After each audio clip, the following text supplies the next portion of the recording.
So Jan Wissa is the man who nominally replaces him. Scored on Sunday, as did Brian and Burmo. So they make just one well against change. West Ham, didn't they? Yes, they did. Damsgaard is out and replaced in midfield by Onyeka. So Spurs have Fraser Forster in goal.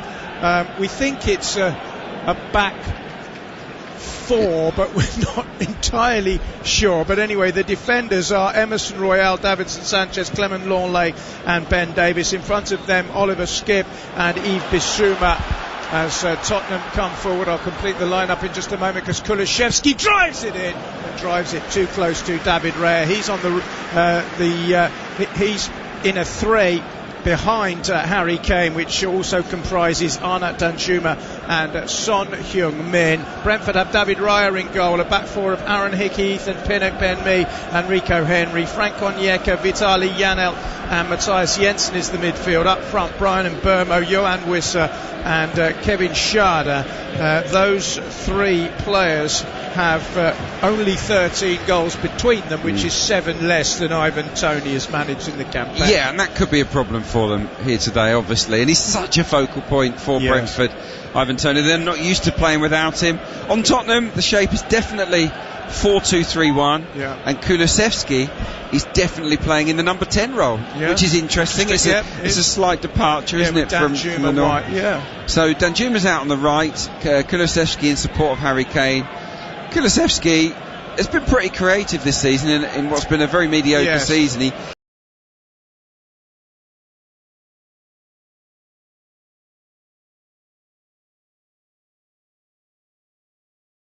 is picked up by Aaron Hickey, the Scottish international right fullback for Brentford.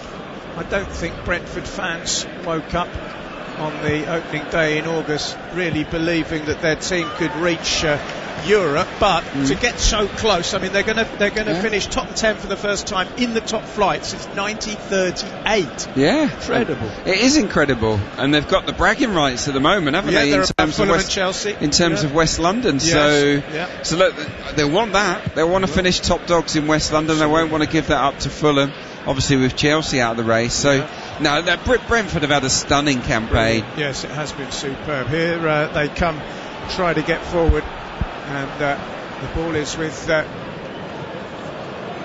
left wing back, who is Rico Henry, another who's had a fantastic season. It came to him Burma in the end, and he's ballooned it wide. But Rico Henry's really impressed me every time I've seen him. He can defend, but he can get forward, as he showed there. That was a decent ball in as well. It was, it was a surging run. He's got good pace. Reminds me a little bit of Ashley Cole in terms of the style of play.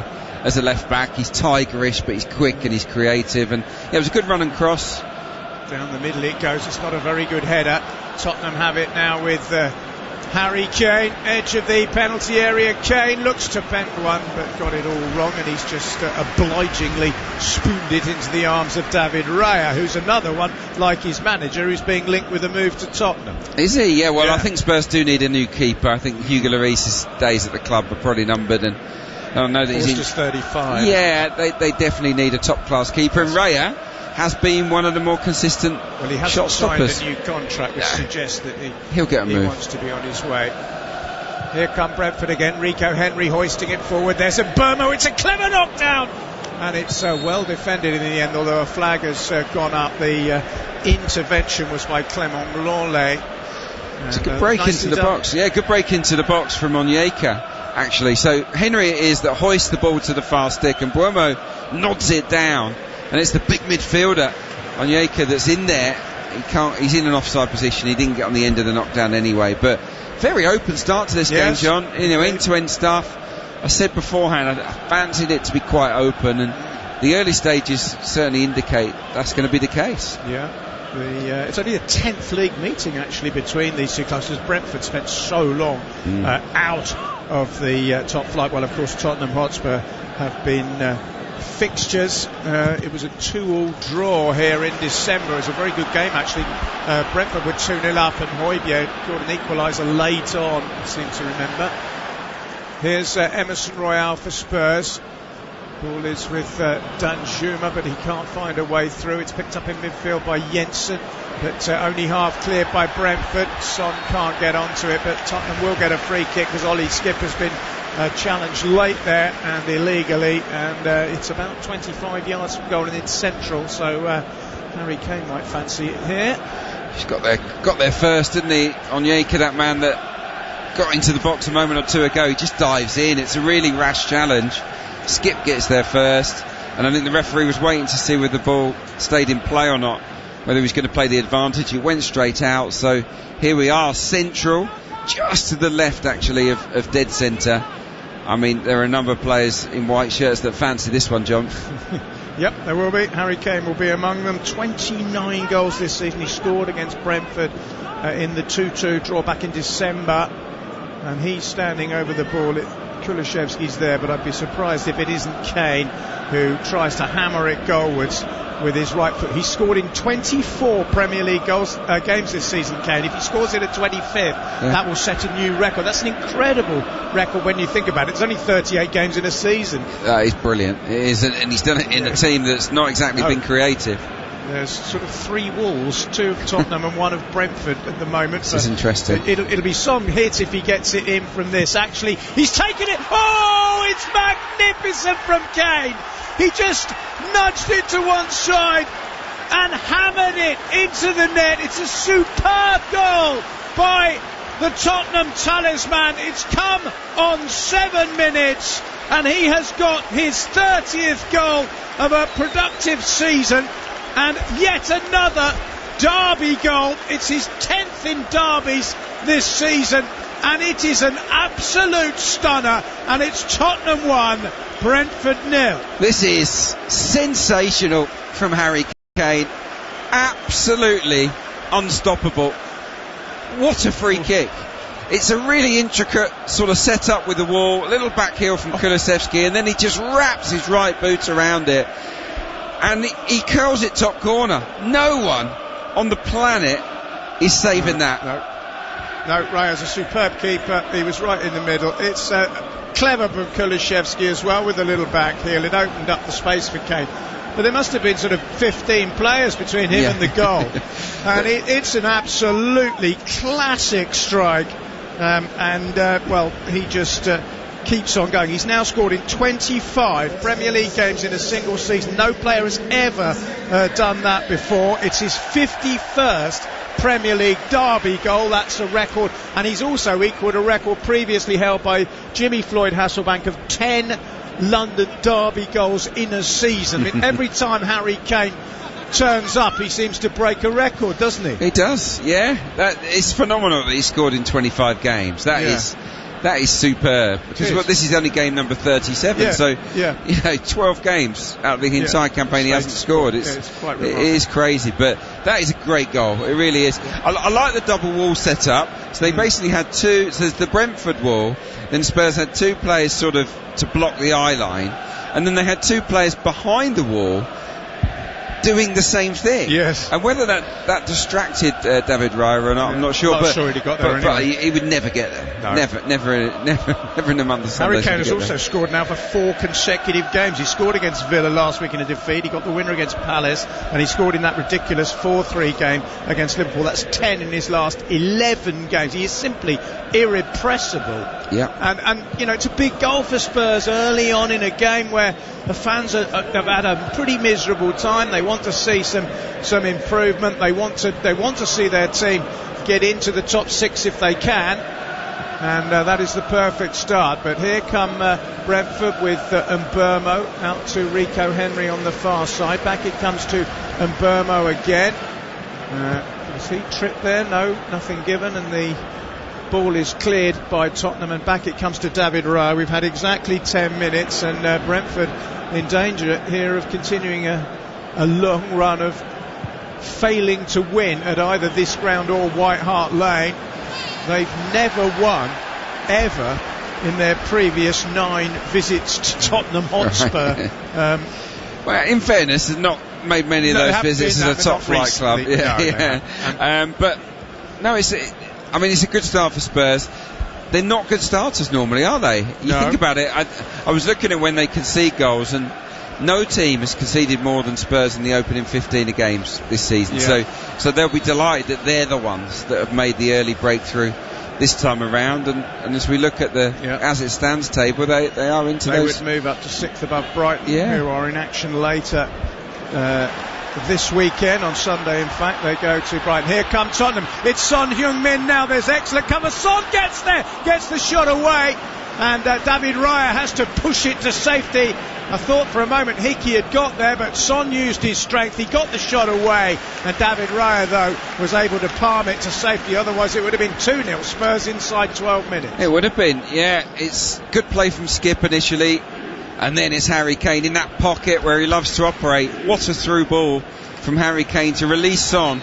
But Hickey does well, doesn't he? He gets goal side, just does enough to distract him, and therefore he doesn't have the whole game goal to aim at, Son Heung-min, which helps David Raya to make the save. So well done, Aaron Hickey, for getting back. Yeah, it was a good intervention. The keeper did well also. Son scored a couple of goals in the past against Brentford. He scored here in a 2-0 win last season, and he also scored in a League Cup semi-final victory over the Bees. Here's Emerson Royale for Spurs. The Tottenham fans have found their voice, buoyed by that astonishing free kick from Harry Kane. Here he is, and he's been instrumental in everything. He almost set up Son for another. It's typical, isn't it? As soon as you praise a player, he does something uncharacteristic. It basically passes the ball straight out of play for reasons that remain unknown. But when you've scored a career 294 goals now, you're entitled to the odd mistake, aren't you? Definitely, they'll forgive him plenty, Harry Kane. I mean, do you know what? I even think they'd forgive him a move, if he doesn't. Now decide then, here's to make Schade coming forward for Brentford. It's a great run by the German, and he clips it into the box, and Ben Davies has got across, the German striker, who's not scored yet for Brentford. He almost set one up there. He got past Emerson Royale worryingly easily from a Tottenham point of view. Fortunately, though, as the ball came into the 6-yard box, Ben Davies had read it just in front of Fraser Forster, and via the two of them, the ball ended up behind the goal line. It's a corner to Brentford. 13 played. It's taken short, and then further back it goes. Henry sweeps it. It's not a good delivery. Kulusevski intercepts on the edge of the box. There could be a Tottenham break here. It's Son driving across the halfway line. He's got a lot of players to manoeuvre his way past, and Brentford have got bodies back now. But here's Harry Kane, who again has dropped deep to try and push and probe. His sporting hero is the American football quarterback Tom Brady, and at times he plays like him, doesn't he? Sort of finds a pocket of space, looks around, and then delivers the killer pass. Nearly did for Son a few moments ago. Here's Longley, and now it's Oliver Skip. He's one of the success stories for Tottenham, Skip, hasn't he, this season? It's going to be a breakthrough season for him. He's had a lot of game time. More, you would have expected Bissouma, someone they spent big money on, to get more games than Skip, but that's not been the case. So he's done okay. I think that it's still a weak area for Spurs compared to obviously their attacking department, which is right up there. Here's Son. Back it goes to Longley on halfway. Now it's picked up by Bissouma. Once of Brighton. A few injury problems this season. Yves Bissouma to contend with. Made his first appearance since February in the game against Villa, but he starts today. It was a sub appearance last weekend. Here's Bissouma again. Emerson Royale further out wide to Kulusevski. Kulusevski swirls it into the box where it's blocked quite easily by Janelt, and it comes back. But Tottenham are beginning to put a few waves of attacking play together. This is Yves Bissouma in centre midfield. He pings it across. It's a lovely ball. Son is over on that near side, just tucks it back in. Davies swells it into the box. Kane is there wrestling and is beaten to it by Ben Mee, and eventually Rico Henry will drive it away. But Kane looks so up for it today, doesn't he? I mean, he normally does, but you can't tell me that this is a Tottenham performance at the moment that suggests that they can't be bothered to get into Europe this season. No. Ryan Mason's got them at it, no doubt about it. And look, there is an incentive. They can put pressure on Brighton. They can sneak back into the Europa League positions. And look, they've started this match really, really well. The one Brighton chance was just one long ball from Ben Mee over Royale, and Davinson Sanchez is not a player I'm a big fan of. He is beaten way too easily by Sharda, isn't he? And they were slightly lucky to get away with that, but other than that, Spurs have been good so far. And Burmo, good ball in, and Onyeka, and then there's a trip there, is there? The referee's awarded a free kick to Brentford. I was going to say about the Europa League, I mean, the final this year is Roma against Sevilla, two big teams. At the end of the day, Tottenham are not always necessarily going to be Champions League contenders, and the Europa League is not to be sniffed at. Manchester United won it. I mean, when you think Tottenham won a trophy since 2008, if I was a Tottenham fan, I'd absolutely love winning the Europa Conference League, as most West Ham's, no doubt, fans will be telling them. For sure.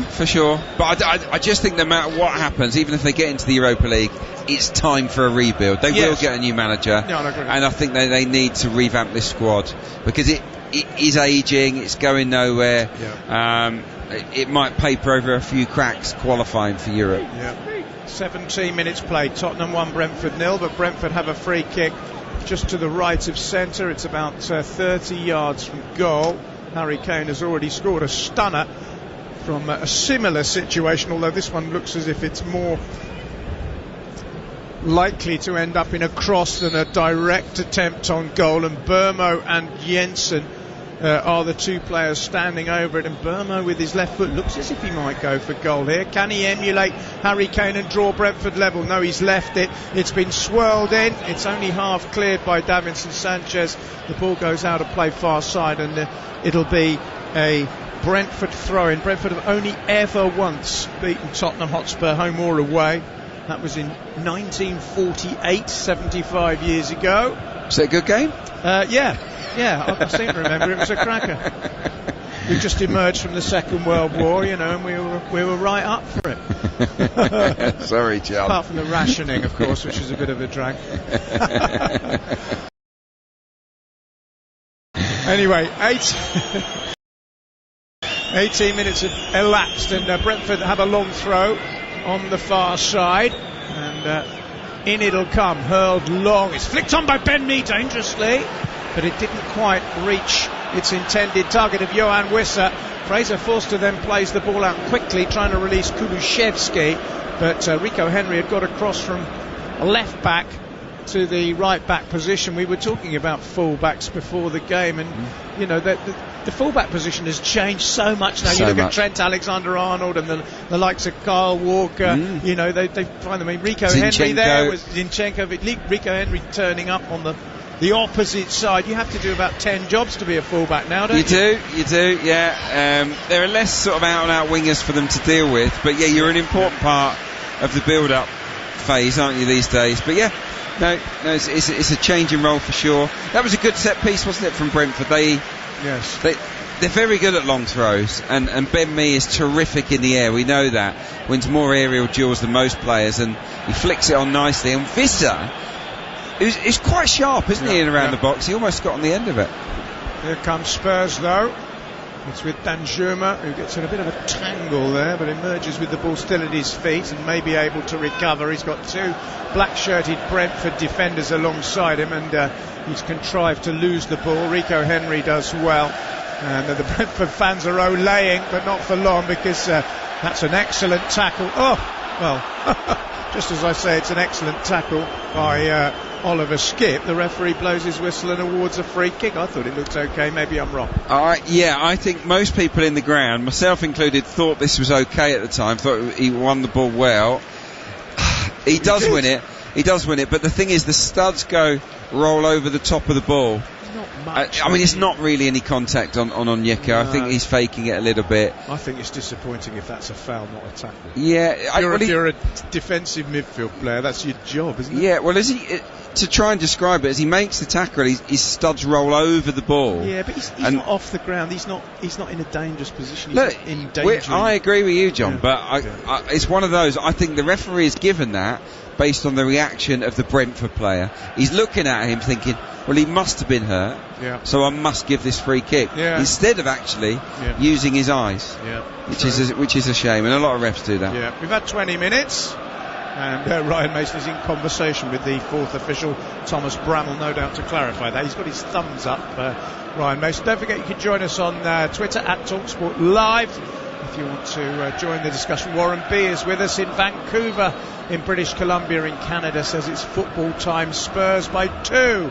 Well, you're halfway there, Warren. Harry Kane's stunning free kick has put Tottenham in control. Ryan Mason's been booked here. I thought he was smiling at the fourth official with his thumbs up, and he's been booked. Yeah, no need for that. I mean, we couldn't see. Said something. Yeah, we don't know what he said, but yeah, for me, he was just complaining about that decision, and it was a slightly dubious call. Yeah, it was. Ball's been hoofed out of play.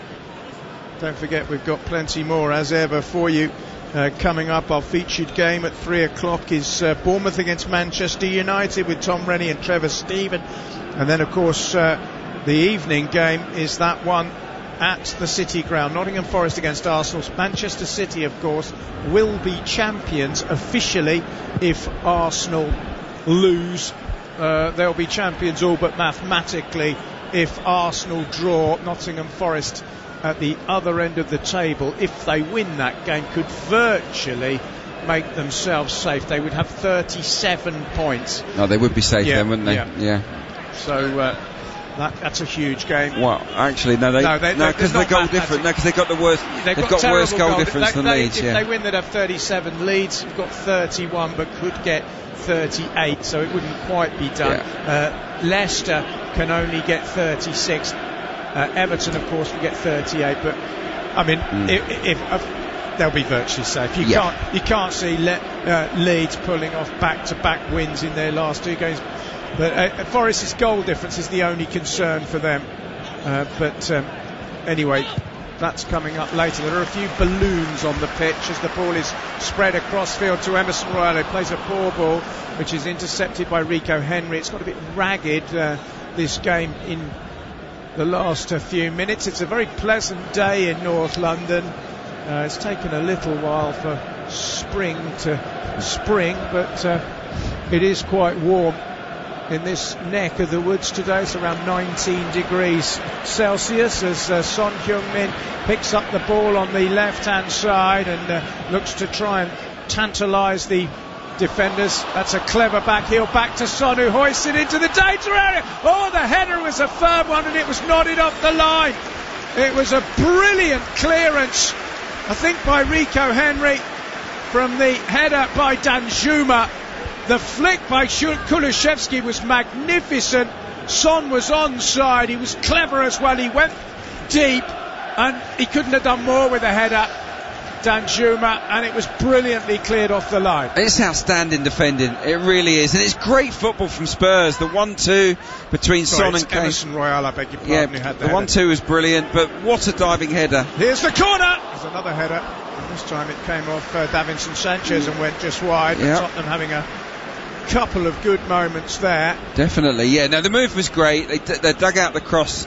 The 1-2 is a lovely little back flick from Kane. Son digs out a cross. Danjuma attacks it and he drags Henry with him. So he's free at the far post, Emerson Royale. It's a great header, but somehow Rico Henry anticipates it and flings himself in the way off the goal line. That's as good as a save from a keeper. That's superb. Yeah, it was. It would have been 2-0. Brentford have had very few chances. Tottenham have had 3 clear-cut ones, really. The goal, that one, and the Son effort, which was blocked by Raya. It's a bit of a loose one from Davis, but he's got away with it. It's come back to Longley, who finds Fraser Foster in a sort of pale yellow, primrose coloured goalkeeping strip. Here's Emerson Royale driving forward down the right-hand side, trying to get beyond his man, but It was good play by Schade, who stuck with him pace for pace, and the young German, 21 years of age, showed his defensive qualities there. He hasn't shown much as a striker yet. He's in his 18th appearance for Brentford. He's yet to score, but he's a full German international now. Yeah, he's a hard-working player. We can see that there. He disrupts defenders, but that was an excellent piece of tracking back. I've got to say, I mean, Spurs are clearly the better side at the moment, but Rico Henry's really impressed me. He's caught the eye. Impresses me every time I see him. 25 minutes in, he's absolutely dominating his duel with Arnaut Danjuma. He's been good in possession, excellent defensively as well. And I think for Spurs, one of the standouts is Basuma, actually, just getting the ball, spreading it very nicely. I think the fans around us are pleased with what they're seeing from Basuma. It's been a happy campaign for him. He's had a few injuries, hasn't always hit the sort of form we saw him produce for Brighton, but he's an excellent player. Rico Henry, back to him, he's up to nearly 200 appearances for Brentford, and he's another one. I think he'd be knocking on the door of Gareth Southgate, maybe, but he's had such a great season. Now then, flick on by Ben Mee, gathered though by Fraser Forster, who again is keen to get the ball forward quickly, and that's a mistake. And here's Danjuma, he's got support, he's going to try and find Kulusevski, and he got in a bit of a mess in the end. Danjuma, it opened up in front of him, he put his foot on the ball, and you could see him thinking, what do I do? Do I shoot? Do I pass? In the end, the pass wasn't great, and Brentford were able to defend, but Forster is cleverly creating things with long clearances, really early passes. I mean, Janelt gets in a right mess. He falls over. He should do better, Danjuma. He makes a right pickle of it, and he's had a poor start to the game. Kane with a nice reverse pass. It doesn't quite find its intended target of Ben Davies, but it was one of those quarterback passes again from Harry Kane, wasn't it? He sort of angled it back. We're looking at his goal again. It is absolutely magnificent. The number of players there are between him and the goal, I'm guessing it's about 15. But and the curl on it. I mean, if you took a still photograph of the ball halfway between his boot and his goal, you'd swear it was going wide. It was glorious.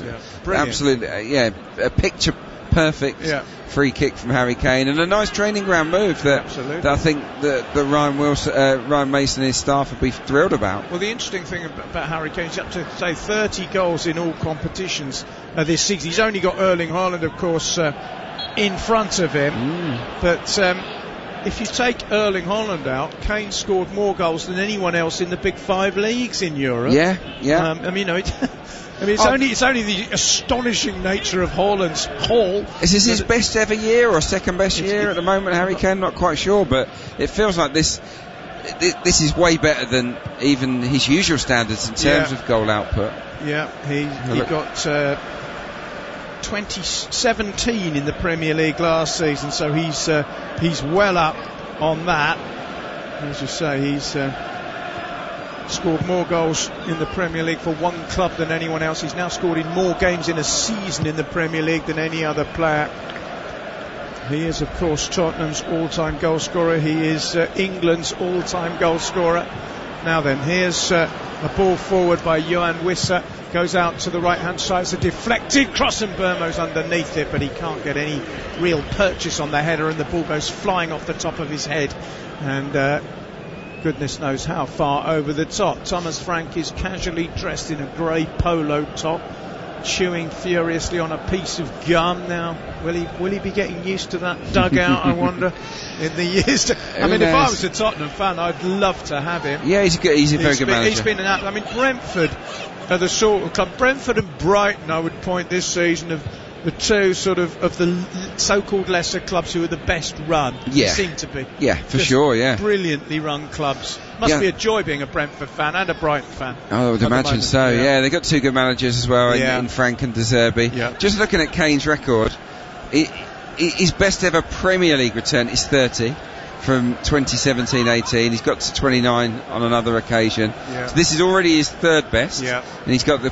possibility to if he gets to 31, it'll be his best ever Premier League haul, which is amazing, really, considering his age. He's got 28 now. He's still 8 behind Haaland. There's no shame in that. Haaland is just mad. I mean, it's just insane. having said that, we mustn't get too carried away.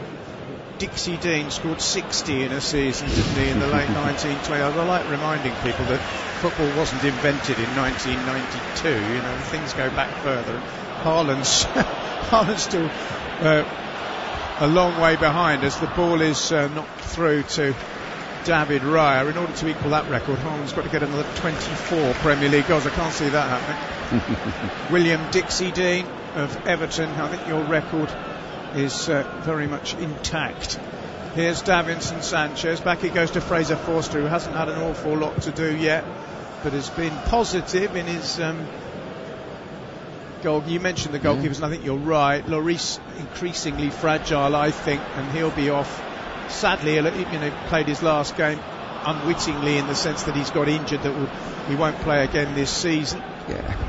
I think the time's come for to freshen Forster, up that part. He's done really, really well, but he's 35 years old. Yeah, they need a... He's number 2, isn't he, at this stage of his career, Fraser Forster? So no, they're going for a keeper this summer for sure. Yeah. It's just obviously they've got to wait and see who the actual manager's going to be. And look, if it is Thomas Frank, it'll be fascinating to see if he does make him one of his first signings. If I was a Tottenham fan, I wouldn't mind having Rico Henry in the side as well. I think he's an upgrade on Ben Davis, who's playing there today. Ball is controlled by Onyeka, and back it comes to Hickey, but he's going backwards at the moment. And his ball finds Janssen on the edge of the centre circle. Here's Wissa. Got support here from Henry. Henry into the box. Wissa tries to jab it goalwards. It doesn't quite come off. Tottenham clear. And suddenly it's Bissouma driving forward towards halfway. Son Heung-min is on the left-hand side. Back it comes to Bissouma once more. And now Ben Davis, who just rolls it casually back to Kemen Longley. Tottenham Hotspur fans are enjoying themselves, but it's like everything else, you always need a second goal. I mean, as you say, they've been the better team, they've created the better chances, but Brentford are a quality side, as we've seen, even without Ivan Toney. And they won't be happy if they're only 1-0 up at half-time, I think, Tottenham. Yeah, no, I mean, they've been dominant, and I think it feels as if Spurs have the opportunity here to take a comfortable 3 points. Brentford, I've seen them better. I've seen them cause opponents more problems in first halves. I've seen them be a lot more aggressive. I think that's the feature of them in a way. It is they're aggressive. They can really disrupt you. They can stop you from playing, and I don't think they've done a particularly good job of that in the first 32, 33 minutes of this game. It's been a bit passive from the Bees. Yeah. They've only won one of their last 5 away games, although that was at Chelsea, a significant win, but only 2 wins in 9 away. They're certainly stronger at home. Here's Oliver Skipp for Tottenham Hotspur. A bit of space for him in midfield. Shoot, they all scream. He did score a debut goal for Tottenham this season. Oliver Skipp came in a win against Chelsea, and it was a screamer. They all shout shoot, but he decided not to. It's still in midfield now with Longley finding Davis. Davis swaps passes with Kane, and now it's Bissouma and Son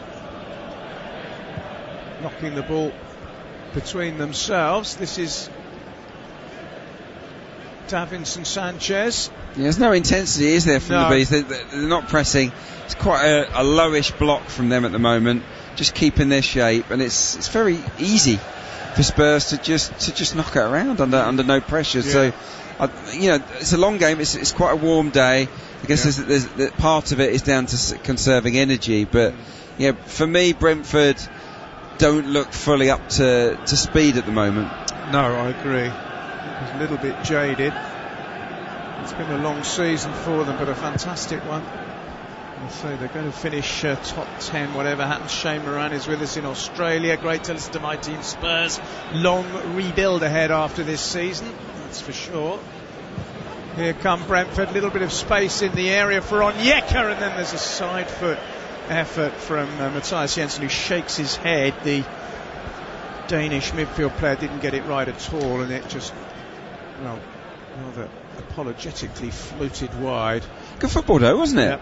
I liked it because it started with David Raya, who played a brilliant pass in between defenders out to Rico Henry, who sort of launched one of what's been several of attacks in this game, and it ends with a little setback from Onyeka for Jensen, who, yeah, as you rightly said, it's a poor shot from him.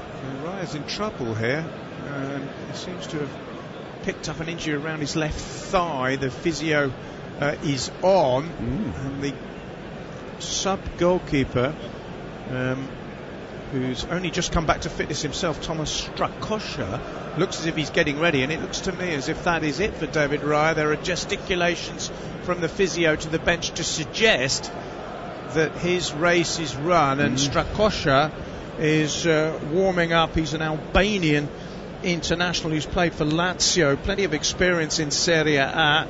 He's had a calf injury himself. He's only made 2 appearances this season, but this looks worrying for Brentford. I'm not quite sure. It must have been.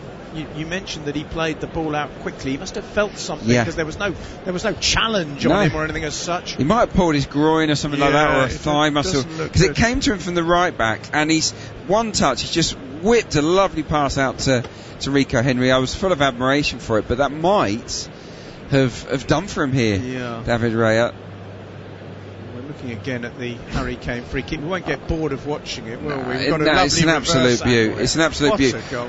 There's a part in this that Ben Davies plays where he's charging out to basically block Sharda. Sharda's trying to block Harry Kane, and Ben Davies basically cuts him up and almost barges him out of the way to create a little bit of extra room for Harry Kane.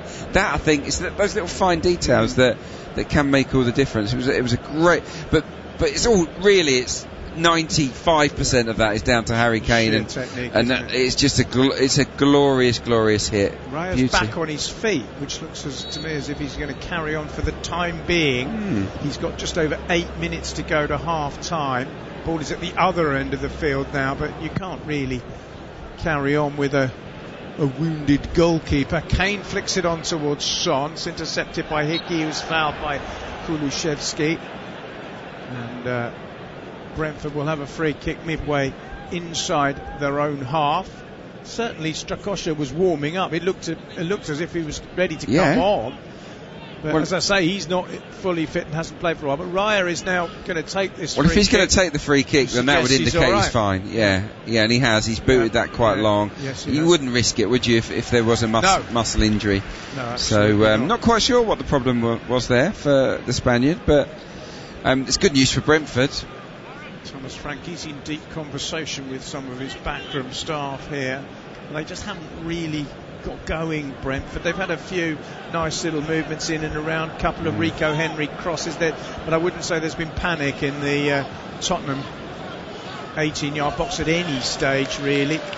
And Spurs have just won a free kick by the corner flag on the near side, with Son Heung-min getting it via Onyeka out of play. Ben Davies has the ball in his hands.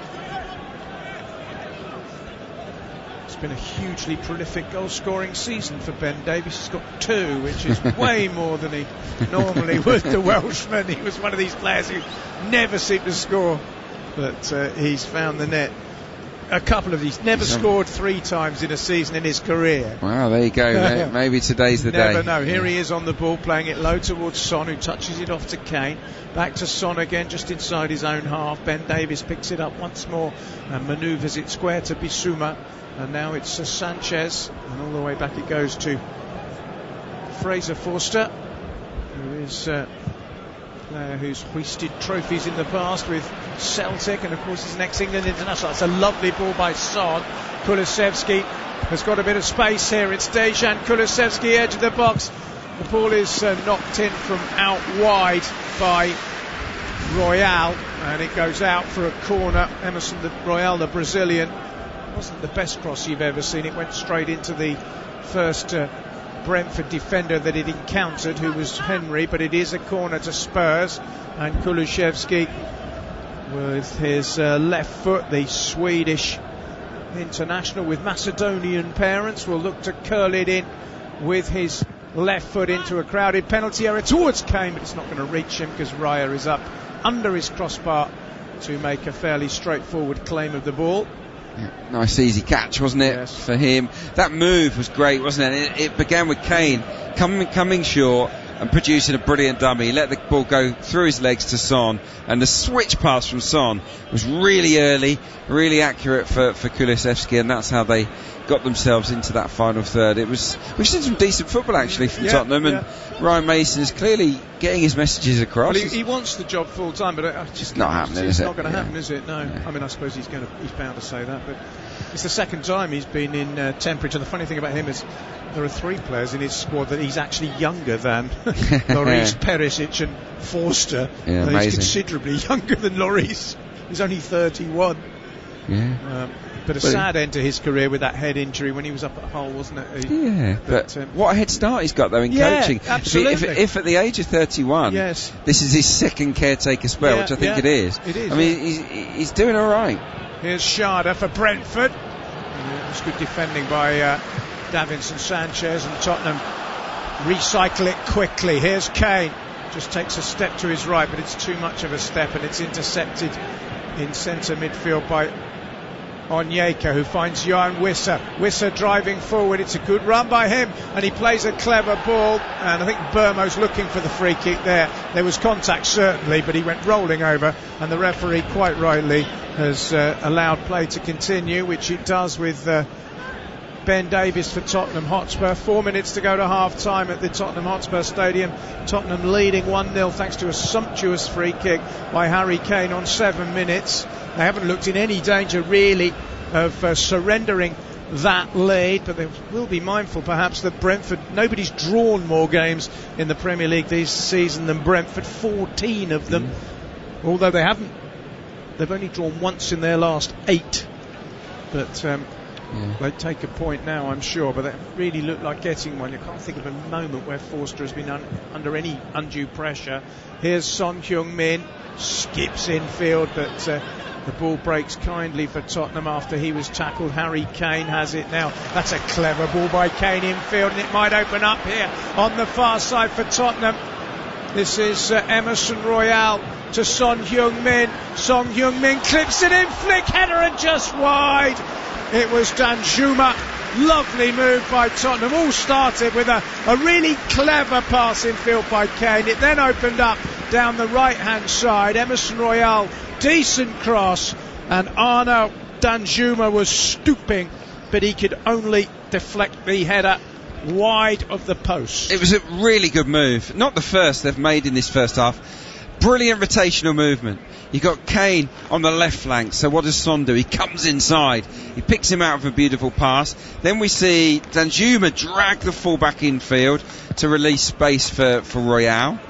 Then it's back to Son, and Danjuma's in there for the header. It was really good football, and you can see that it's something that they've worked on at the training ground as well. Ryan Mason has done some good work, I think, this week. Yeah, it's been a better Tottenham performance than we've seen in recent weeks. They've lost 4 of their last 6. Only one of those has been wins. 12 points from a possible 33. I mean, when you're Europe chasing, that's just nowhere near good. No, that's really poor. But yeah, look, not bad today at all. Yeah. Here's Rico Henry for Brentford. As the ball is switched to the near side, Davis should be underneath that, gets his header clear, it drops for Skip. Handball claimed the Brentford fans, but nothing's going to be given. Brentford fans are in the near corner of the side that their team are attacking. That's an overhit ball. Raya with a clever volleyed ball upfield. It worked out quite nicely, didn't it? It fell for Jan out. Now it's me. Oh dear, that's a silly challenge. That's got to be a yellow card surely. Wissa was felled unceremoniously there by, I think, Basuma, and that one looked a bit ugly from. It's a reckless challenge, wasn't it? Yeah, it's a little angled pass from me into Wissa, and it should be a yellow card. He flies in on him, both feet off the ground. Yeah. It's not red card material, but it's a definite yellow. Has he got a yellow? He has, yeah. He has, yeah. Quite rightly so. Yeah, he has got that little bit of spite about him. Yeah. Yves Bissouma. Yeah. But look, I mean, I want to see a little bit more I don't want to see this kind of tackle from Brentford, but I want a bit more aggression from them. Like, they've been tame in this first half, but that's overstepping the mark there from Bissouma. Both of these teams have done well in London derbies recently. Actually, Tottenham have only lost 2 of their 14, both against Arsenal, incidentally, and Brentford have also gone 8 London derbies without defeat, and they've won the last 3. We're in the last minute of the first half. Tottenham deservedly leading, but facing a free kick in their own half, which is chipped towards the far side. The header down is by Ethan Pinnock, but it's swept away by Spurs. Oh, and then there's a mistake. Kulusevski's onto it. He's got to manoeuvre his way round the defender. He's got a little bit of support now from Danjuma, but Kulusevski almost capitalising on an error there. Here's Son. Kulusevski again. Into Son, chance, Son Heung-min, brilliant block. That was a certain goal. Aaron Hickey made sure it wasn't, though. Brilliant block by the Scottish defender. Now it's Kane round the corner, and it's intercepted, and Vitaly Janelt dithers on the ball, but gets it upfield eventually, where it's beautifully controlled by Mbermo, and maybe Brentford will get a last chance. He plays it low into the box. Good defending by Clement Lenglet. But Spurs were very, very close to doubling their lead in first half stoppage time there. They might yet hear, because there are 4 minutes of it. Here's Son, tries to find Danjuma, and again that was a brilliant block by Aaron Hickey, though. It was superb. It was great football again. Yes. Son gets slipped into the box and just appears from nowhere. I think it was either Hickey or me. It was one or the other, but they just appeared to block the shot that was heading for the far corner. We've seen it a million times with Son. Chops inside the defender, and you know it's going bottom corner, and the defender, whoever it was, made a wonderful block. It was superb defending. We've had 1.5 minutes of the added on time. Now, haven't we? Obviously with the one from Rico Henry as well. Yeah. We've effectively had one great goal, but also 2 amazing clearances. Brentford roll it in low. Wissa is inside the Tottenham area trying to get to the byline. He cuts it back. It's a harmless ball, and Lenglet, who's been pretty steady actually at the back, gets it away. Tottenham win the ball, and it's with Emerson Royal. He's fouled by Matthias Jensen. I like Matthias Jensen as well. He's ever present in this Premier League team for Brentford, and he's played well. I think you might be right about Ben Mee and not Aaron Hickey. We'll see in a minute. He probably would have been offside in the build-up phase here, Son, but it was a lovely slip pass from Kulusevski. He chops in, and then it goes past Hickey and hits Mee, doesn't it? What a block that is! It's just outstanding desire and also anticipation, isn't it, from the veteran? I mean, that is proper defending. He's been an excellent buy, hasn't he?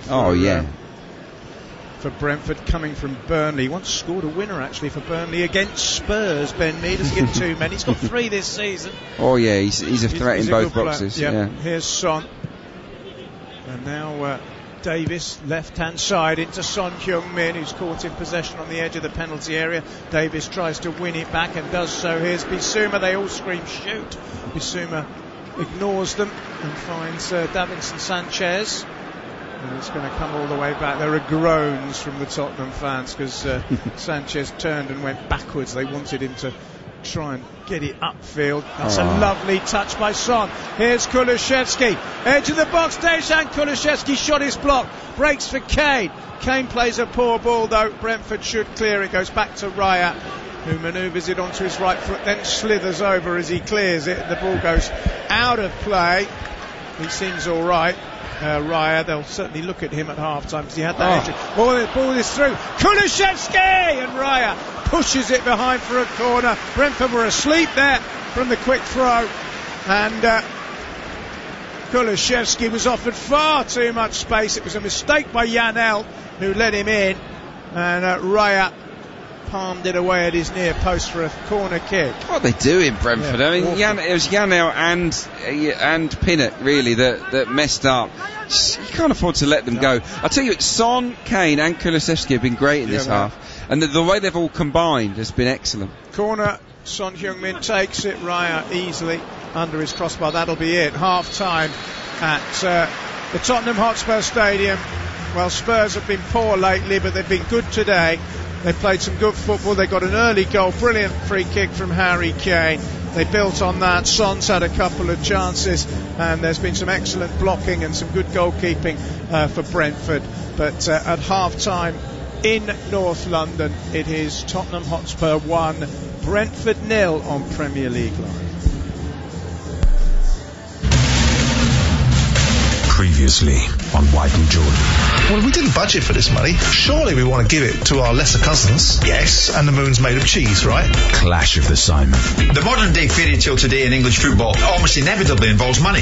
There's no such thing as a no-score draw. But this will be an exercise in goodwill. Something that the Premier League is bereft of. How biased is Trevor? Sort it out. Seriously, sort it out. White and Jordan. The nation's primary destination for a triple distilled opinion and blistering debate. Weekday mornings from 10 on the world-famous Talk Sport.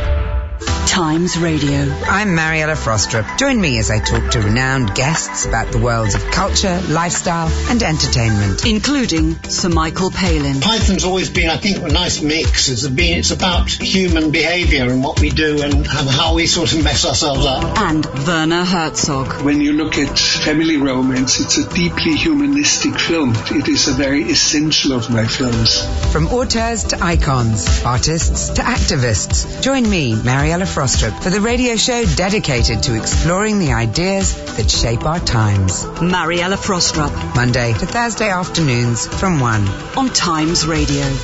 Stories of our times from the Times and the Sunday Times.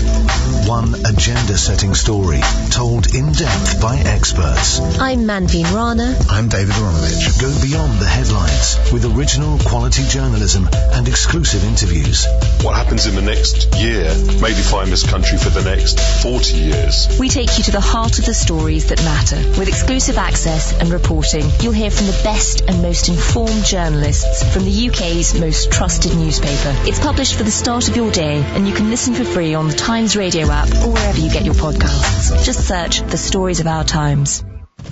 John Pienaar at Drive, Monday to Thursday afternoon from 4 on Times Radio. We're going to be talking about the news. We're going to be discussing it and explaining it. Join John Pienaar for the Drive Time show dedicated to the news that matters and the views that need to be heard. I'm going to give people a bit of time and space to tell us what they think. And I'm not going to tell you what to think. I'm going to help you make up your mind. Trusted news, insight and opinion that speaks for itself. John Pienaar at Drive. 4 to 7, Monday to Thursday. On Times Radio.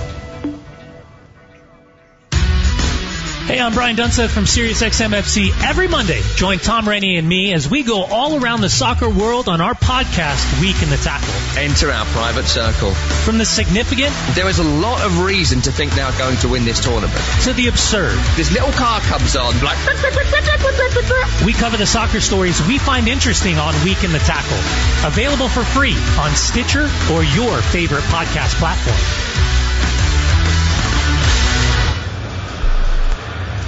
Welcome back. Half-time in North London. Spurs 1, Brentford 0. Tottenham deserve to be in front. Perhaps disappointed they're not in front by more. After there's sort of 3 walls, 2 of Tottenham and 1 of Brentford at the moment. This is interesting. It'll be Song hit if he gets it in from this. Actually, he's taken it. Oh, it's magnificent from Kane. He just nudged it to one side and hammered it into the net. It's a superb goal by the Tottenham talisman. It's come on 7 minutes and he has got his 30th goal of a productive season, and it's Tottenham 1, Brentford 0. This is sensational from Harry Kane. Absolutely unstoppable. What a free kick. That's a clever backheel back to Son, who hoists it into the danger area. Oh, the header was a firm one and it was nodded off the line.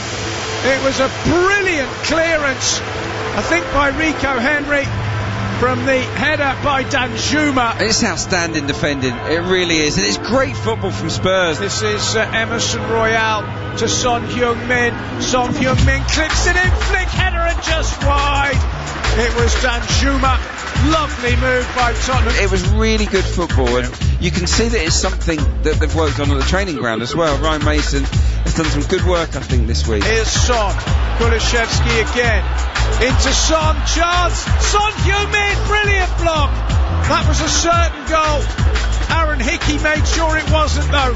Brilliant block by the Scottish defender. Ball is through. Kulusevski! And Raya pushes it behind for a corner. Brentford were asleep there. What are they doing, Brentford? I mean, it was Janel and Pinnock, really, that messed up. Just can't afford to let them go. I tell you, Son, Kane and Kulusevski have been great in this half. Yeah, Tottenham, very good value for their lead. Brentford have been very disappointing. Yeah. But Tottenham, we were talking about it, saying that Brentford are good at staying in games and then getting something. Yeah. They don't look like they will at the moment, but Tottenham can't rest on their laurels. They need at least another goal, don't they? I suspect so, yeah. Excuse me, I suspect so. Brentford haven't had a shot on target yet. Spurs all over them, really. 9 efforts, 5 on target. There've been a couple of really good blocks as well from Brentford players.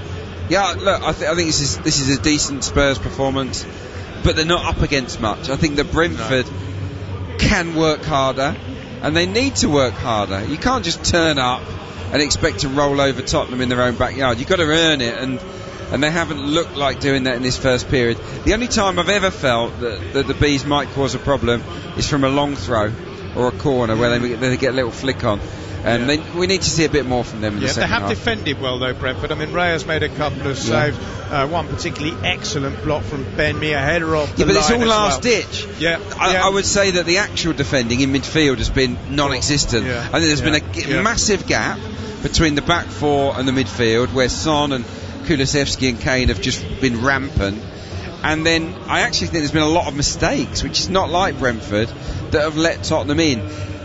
Where we've been impressed is that last ditch block or save. Yeah. But I mean, we talked about Ryan Mason. I mean, he appears to have done something to Tottenham this week. They look much better than they have done in recent weeks. There's been some creative moves. The free kick routine was good. Decent, yeah.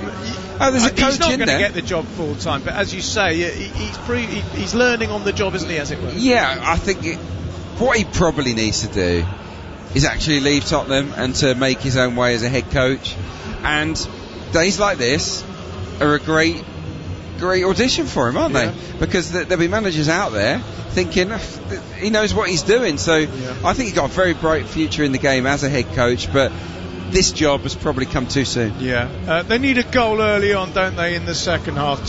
First 15 minutes, a Kane or a Son or a Coach. You said all three of them have played well, but the only goal has come from a set piece. They have been faced with some last-ditch defending, but they need to be perhaps a little bit more ruthless, Tottenham. Yeah, they've had some good chances, haven't they? I've been unimpressed by Danjuma. I think he's looked a little bit hesitant and nervy. But the other guys, look at it, it's just been the finish that's been missing from them. Harry Kane hasn't really had a sight of goal. That's the strange anomaly here. Given how well Tottenham are playing, Harry Kane in open play hasn't seen a lot of opportunities to add to his tally, so he'll be looking to improve on that. He hasn't had many touches inside the box, has he, Harry Kane? I mean, the free kick was from outside the box. He's played some lovely passes. It's like the Mourinho era Kane, isn't it, where he's dropping short and making things happen from midfield. So I think there's more to come from Tottenham. If Brentford do not improve, then this will be a comfy 3-0 home win for Spurs. But I wouldn't say it's game over yet, because Brentford do have it within themselves to make life awkward for teams. Totally agree. We've got plenty more coming up for you. At 3 o'clock it's Bournemouth against Manchester United. United, of course, feeling Liverpool breathing down there next. Tom Rennie and Trevor Steven will be watching that one. Let's hear from the two managers, Gary O'Neill and Eric Ten Hag. By the time the summer comes, I think there will be a reflection on what we've achieved, regardless of what goes on in the next two and the last two. I think if you'd have said to us in some of them dark months where we were struggling with injuries and we were either 19th or 20th, that you're happy to get to 39 and sign off with 4 games left, that you're probably safe, we would have all signed up for that. As far as I can see, I think it's really brilliant as a club as Bournemouth. And they are that long in the Premier League and now already 3 games before end of the season. And they are definitive for next season in the Premier League as well. So I think it's a massive performance from them. So it's a good team. It's a really good structure in that team. You can see clear patterns. So well done. Yeah, Manchester United need to put some distance between themselves and Liverpool. Liverpool, of course, are also in action in a 3 o'clock kick-off and a big one too against Europe-chasing Aston Villa at Anfield. Everton, threatened with relegation, are at Wolves, and there's also a game between Fulham and Palace before Nottingham Forest against Arsenal. Remember, if Forest win, Manchester City will officially be champions of England. All of that is coming up on your Premier League Saturday, but before it all, we will have the second half of Tottenham against Brentford on Premier League Live. Previously on White and Jordan. Well, we didn't budget for this money. Surely we want to give it to our lesser cousins. Yes, and the moon's made of cheese, right? Clash of the Simon. The modern day fairy tale today in English football almost inevitably involves money. There's no such thing as a no-score draw. But this will be an exercise in goodwill. Something that the Premier League is bereft of. How biased is Trevor? Sort it out. Seriously, sort it out. White and Jordan. The nation's primary destination for a triple distilled opinion and blistering debate.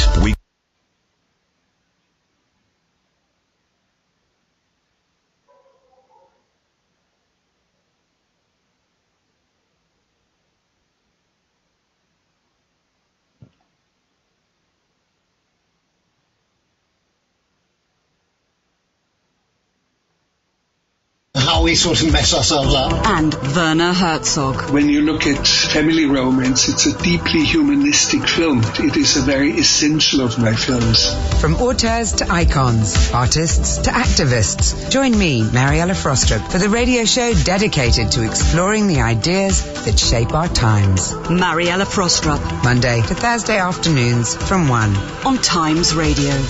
Stories of our times from the Times and the Sunday Times.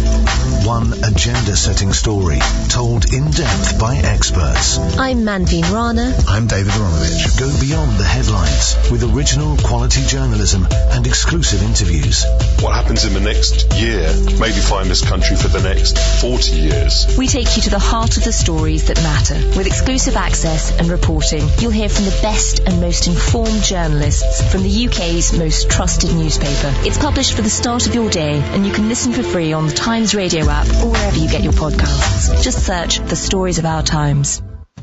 John Pienaar at Drive, Monday to Thursday afternoon from 4 on Times Radio. We're going to be talking about the news. We're going to be discussing it and explaining it. Join John Pienaar for the Drive Time show dedicated to the news that matters and the views that need to be heard. I'm going to give people the time and space to tell us what they think, and I'm not going to tell you what to think. I'm going to help you make up your mind. Trusted news, insight and opinion that speaks for itself. John Pienaar at Drive, 4 to 7, Monday to Thursday on Times Radio.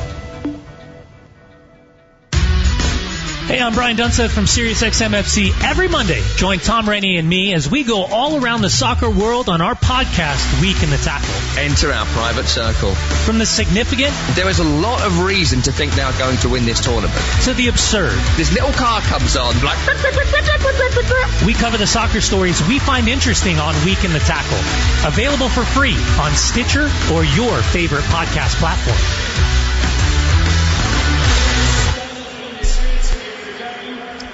You're listening to TalkSport's coverage of Tottenham Hotspur against Brentford from the Tottenham Hotspur Stadium. I'm your host, John Anderson.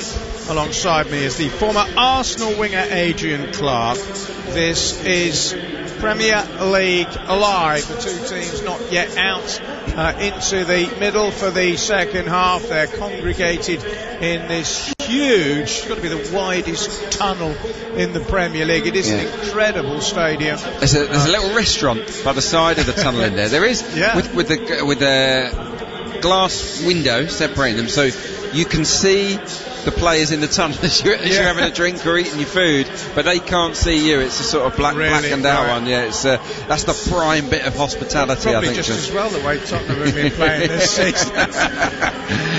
No, it's a fantastic ground.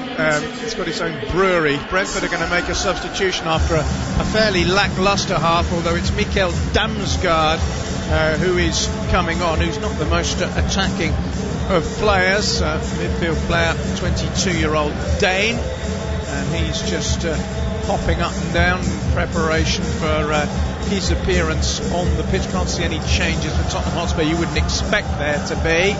And we'll find out in just a moment as the fourth official hoists his board up who Damsgaard is going to be replacing. Potentially Janelt, maybe, I don't know. Tottenham leading by a goal to nil. They're singing in the sunshine in North London. It's definitely a shirt sleeve occasion, and the two teams are back out for the commencement of the second half. Tottenham Hotspur leading by a goal to nil. Magnificently dispatched by Harry Kane from a free kick move in the 7th minute, but they haven't been able to add to it. That said, Brentford haven't really offered very much by way of response, so I think both managers will feel that both of their teams need to push on. Tottenham to try and seal the deal, and Brentford to try and introduce a little bit more verve and vim about their play. Tottenham are wearing white shirts and navy blue shorts. Brentford are in their sort of Jackson Pollock colour splash black shirts as the referee Jared Gillett gets it underway. Onyeka, incidentally, is the player who has made way attacking substitution for Damsgaard. Yeah, it's an attacking substitution. Damsgaard's certainly got a bit more about him going forward. Onyeka started okay, didn't he? But then that was a bad tackle. He got himself a yellow, didn't he? And yeah, I think it's right to change things. They need a goal. They need to do more inside the final third, and Damsgaard is probably more likely. Yeah, Tottenham have Fraser Forster in goal. The back four is Emerson Royal, Davinson Sanchez, Clement Lawley and Ben Davies. In front of them, Oliver Skipp and Yves Bissouma. Then it's Dejan Kulusevski, Arnaut Danjuma, Son Heung-min, and the goal scorer Harry Kane for Brentford. David Raya is in goal. Back four is Aaron Hickey, Ethan Pinnock, Ben Mee and Rico Henry. It's now Mikkel Damsgaard, Vitaly Janelt and Matthias Jensen across midfield, with Brian and Burmo, Johan Wisser and Kevin Schade up front, none of whom really have made any great impression. Ivan Toney, of course, remains sidelined for a very long period, which leads me to a tweet actually from Daniel, who's listening to us from Meru in Kenya. Lovely picture of I'm guessing, is that a sunrise or a sunset? It must be a sunrise. Shocked to see Ivan Toney get banned for that long. Nevertheless, hopeful of a Brentford win today. It is a long suspension, but you'd have to say there were a lot of cases. It was over a long period of time. It undermines the integrity of the game and the clubs. I mean, basically, in a nutshell, he hasn't been betting on games. He's been passing on information that only he would have, which would benefit people gambling. I mean, I'm not saying this is what he's actually. For example, if you knew that a young 17-year-old player was going to come onto the bench, you might tell your mates, have a punt on him or something, and that's unfair to obviously the rest of us who wouldn't have that sort of. It's that sort of thing, and it does seem a long ban. But when you think that, I think it was. Kieran Trippier got 10 weeks for far fewer, didn't he? Yeah, no, I think it's fair enough, and you got to put it down as a deterrent for other players to put them off. But yeah, it's not ideal for him. He's going to miss a big chunk of his career when he's absolutely flying, Ivan Toney. And it's obviously terrible news for Brentford. You know, they've got to pay a guy, a lot of money that they can't use. So it'll be fascinating to see if they sell him. I suspect they might. Thomas Frank has said they want him to sign a new contract despite the ban, and we're not entirely sure whether Thomas Frank is going to be there next season.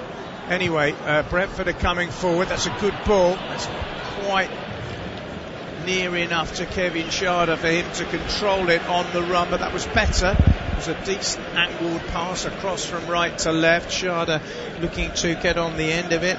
His father is Nigerian, his mother German. He's on loan from the Bundesliga club Freiburg. And as I said, he made his debut for Germany recently.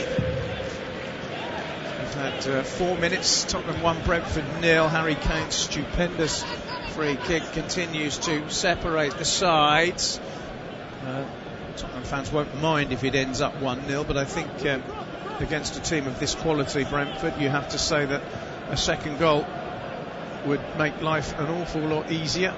Here's Emerson Royal, who saw a header cleared off the line brilliantly by Rico Henry in the first half. Thomas Frank is patrolling his technical area. Both of the managers are very casually dressed. Frank in a polo top, Mason in a hoodie. Ryan Mason got booked in the first half for complaining about something or other. Ball's gone out of play. It's been a scrappy start to the second half. Henry has the ball, takes the throw in quickly, and the ball is rolled forward by Damsgaard. And now it's Mbeumo, and that is a terrific goal, dispatched left-footed into the corner by Brian Mbeumo, and within 5 minutes of the restart, Brentford have got themselves level. Terrific finish by Mbeumo. It's Spurs 1, Brentford 1. He's got a brilliant left foot, Brian Mbeumo, and he showed it there. Beautiful laser guided finish into the far corner. They have offered nothing in this match as an attacking force, but it's a line breaking pass from the sub Damsgaard to Visser. He feeds it to the right hand side of the box where Mbeumo's loitering, and he comes inside Ben Davies a little bit too easily, and he just finds the bottom corner. We've got ourselves a game now. It's a superb strike. He's hit that beautifully. No chance for Forster diving to his right, and Mbeumo scored for the second game running. He was on target against West Ham in another derby at the weekend, which Brentford won. It's only his third goal in 20 games and his 7th of the season, but he celebrated just signing a new contract for the club. And Mbeumo with a lovely goal, and 2 in 2 for him. Harry Kane is looking perplexed because Spurs will have come out for the second half thinking, if we score next, the game is over. I mean, there is this expression Spursy, isn't it? We were sort of joking about it almost, but it's the sort of thing Arsenal fans sing about. It's Tottenham Hotspur, it's happening again. But that's a terrible start to the half for them. It's dozy, isn't it? Yeah, it's a really dozy start because they played so well in that first period. I think if Tottenham had been 2 or 3-0 up, it'd have been fine. It'd have been fair enough. A reflection of what we saw. And now, they've got it all to do. Brentford have got their tails up. Yeah, it was slack, but I would say that it's good play from Brentford. It's much sharper. I love the little pass from Damsgaard into Visser. And then Visser, his first touch takes it away from the defender and allows him to feed it quickly to Mbeumo, who then does his thing. So, excellent from the Bees, and really it's the only attack of note they've conjured. Just been presented with a graphic that says that Tottenham have had 86 possession in the second half. Here's Kulishevsky, poor ball. That can't be right. They haven't had 86% possession in this half, have they? Well, but we're only 7 minutes in. Anyway, but I mean, it's a pointless. I can't believe that's right. It's a pointless stat to put up at this time of the half because there's obviously been very few passes. So everything could be massively skewed. Short corner for Tottenham. Son to Kulishevsky into the box dangerously. Here's Emerson Royal. He wants to shot. It's a very weak shot. It comes out to Oliver Skipp. Skipp back into the box. There's Kane with the header down. Kane with the swing of his boot. And a free kick against Tottenham Hotspur, who were looking to get back into the game quickly. They look a bit rattled, Spurs, don't they? They do. I'm quite sure what the infringement was there, to be perfectly honest with you, but it's a free kick to Brentford inside their own box. We've had 8 minutes of the second half, and Ryan Mason is looking like his captain, perplexed, I think is the word, because he'll have sent them out saying, look, we're the better team, we've made all the running, we've had dozens of chances, we'll get through eventually, we need a second goal. Lo and behold, it's 1-1. Yeah, he looked perplexed and fed up. He's gesturing to say, what's going on, boys? What's happening here? This is not how we performed in that first half. So look, mentally it's as if they've come out and thought, well, this is going to be a stroll, and Brentford have made sure it isn't. Well, it'll be interesting to see what happens now, because Tottenham, a point is not really going to help them. It will draw level with Brighton on points, but they would be behind them on goal difference. They would stay 7th with the points, but of course they'll have played one game more than Villa, who go to Liverpool later, and 2 more than Brighton.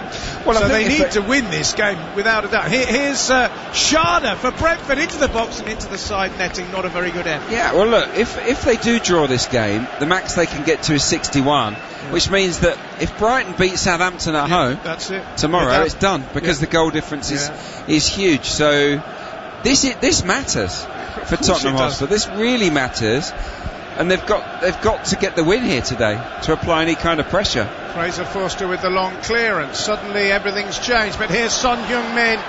It's very strong defending indeed by Hickey, but at a cost. He's gone down holding his hamstring. That doesn't look good. He got across Son and held him off. Maybe it's just a twinge. He's running back a little gingerly, but he's stopped again. Hopefully he'll be okay as Brentford have the ball with Ben Mee inside their own half. The former Burnley man tries it left-footed, but it's going to drift out of play. Is it? Maybe not just quite. Emerson Royale has tumbled over. The ball's gone out, and I think Sharda, has he been penalised for a... No, it's a throw, I think. No, it's a throw to Brentford. 55 minutes gone, and it's one apiece. Unexpectedly, you have to say.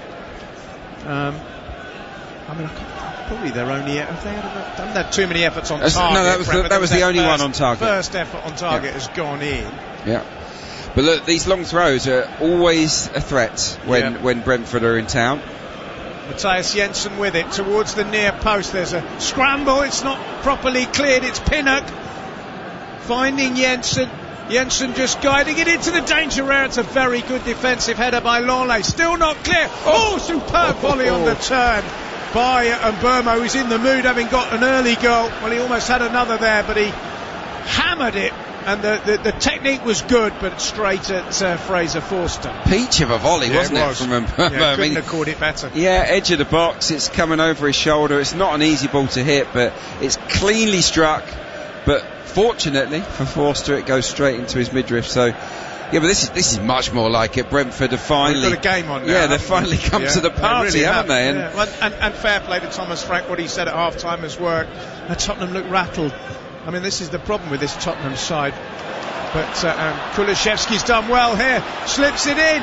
Kane! And he's fired it a long way over the crossbar, which is unusual for him.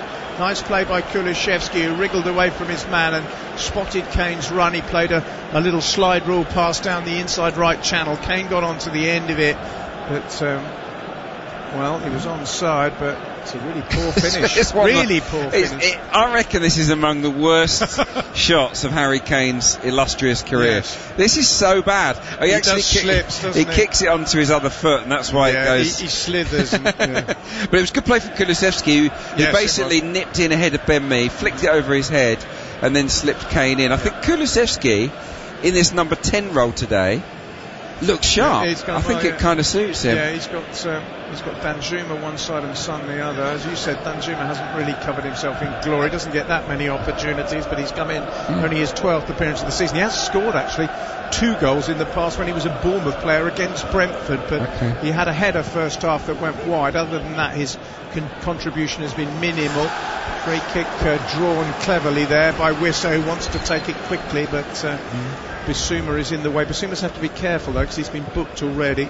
Well, in the end, the free kick is wasted by Brentford. Too hasty. Sharda wins the header though. Here's Henry, and Brentford suddenly look full of life, don't they? Here's Kevin Sharda back to Jensen with a clever little ball into the penalty area. Jan Wissa picks it up and finds Rico Henry. Rico Henry hangs it up, and again it's a good header, and it needed to be, and Mbeumo was rising, but Ben Davies got above him, headed it, and now it's a corner, and all we can hear is Brentford voices now. Yeah, look, they're loving it, Brentford fans, at the moment. This is much, much better from them, isn't it?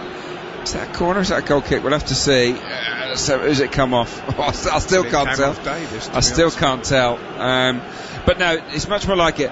I think Frank would have said to his players at half-time, I think he would have said, give Tottenham a game here. Don't let them off the hook. No. One of the other reasons is that Spurs have been back 3 for ages. Probably for 2 or 3 seasons mainly. Yeah. They don't very rarely play for back 4.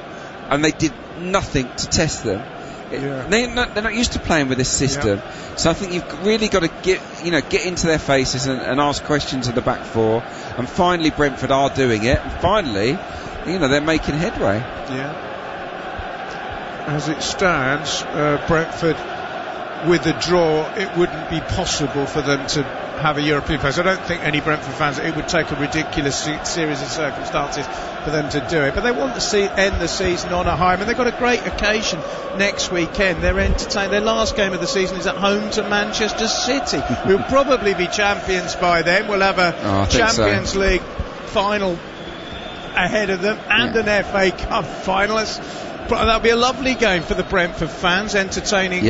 We think they'll be see the the trophy. Of England. They'll probably see the trophy, won't they? I think it depends. They're going to do it tomorrow at City, who host Chelsea. I think I read somewhere that's what's going to happen. That makes sense. You want to do it in front of your own fans. I mean, it could be done today, of course. If Nottingham Forest beat Arsenal, City will be champions yet again. We've had exactly an hour here in North London. Tottenham 1, Brentford 1. And I tell you what, goodness me, that was a mistake by Forster, and Jensen was a bit hasty then. He volleyed it over the bar, but it was a poor clearance by the veteran Tottenham goalkeeper. Tottenham are looking a little bit shabby now, and I tell you what, I wouldn't bet against a Brentford win from here. No, I wouldn't. Seriously, wouldn't. No, and we would never. Well, we weren't even contemplating that. We weren't contemplating that at half time. But look, 15 minutes on, and they're in a bit of a mess, aren't they? They are. Lucas Moura looks as if he's going to come on in a minute. Danjuma was nursing an injury. I'm not sure whether he maybe is going to have to come off. David Raya clears. Header is by Skip. Away by Rico Henry. Jensen on the full. Up towards Damsgaard, but he's beaten to it. Damsgaard does have it now and steers it back, and there's another player down on the deck. It's Harry Kane who's gone down. He'll be okay. Here's Aaron Hickey, who plays a wonderful ball. That's brilliant. Here's Mbeumo, and it's 2-1 to Brentford. Fantastic ball through, and Mbeumo alive to it, and he is in magnificent form at the moment. It's another lovely finish into exactly the same corner in front of the jubilant Brentford fans. The Tottenham supporters cannot believe what they're saying. They dominated the first half, but in the 62nd minute they are 2-1 down. Stunning, absolutely stunning from Brentford. What a pass from Hickey inside the fullback for Mbeumo, but he has got a lot to do. He really has. It's a tight angle, but he approaches it with such confidence. He just bends it. He's onside, by the way. We're looking at a replay. Great pace to explode past Ben Davies. He's got it all to do, but he just clips it into the bottom corner. I've got to say, Fraser Forster, you're about 7 feet tall. You've got to do more there. You've got to do more to block the far corner, but it's a lovely finish again. Yeah, it really is. He's tucked that away beautifully, and it just almost sums up Tottenham Hotspur. It really does. You know, it is Spursy, isn't it? They dominate for 45 minutes. The message would have been, let's put the lid down on this game, and suddenly they're 2-1 down. And Mbeumo, I mean, he's not been a prolific scorer this. He's now got 3 in 2 games, and you have to say that at the moment they don't miss Ivan Toney, because his finishes have been, both of them, magnificent. Yeah. Look, and I think that before the game, I think that would have been part of it. Look, let's show the world that we're not just Ivan Toney FC. Here they come again, Brentford. Tottenham's heads have dropped here. Here's Hickey again, who's set up one. It's into the box once more, and it's knocked up in the air rather dangerously by Davinson Sanchez, claimed in the end by Forster. The worry for me, if I was a Tottenham fan, is how do these players react to this? And if they don't react positively, then they've got major problems. Yeah, well, I think there is an issue with heart, and with attitude within the team. I don't think they've got a lot of courageous players. No. I think, it's a big stadium to play in. It's a big stage. The fans are expectant. Not everyone can handle it, and I think there's a lot of guys there that need to be shipped out of this club and moved on. We're going to see someone that is moving on. Yes, he's moving on. Lucas Moura. And I think this is, if anything, a little bit of a sort of emotional decision from Ryan Mason because really. Yeah, well, Richarlison's on the bench. You would have thought Richarlison would get the nod ahead of Moura. Richarlison dropped today.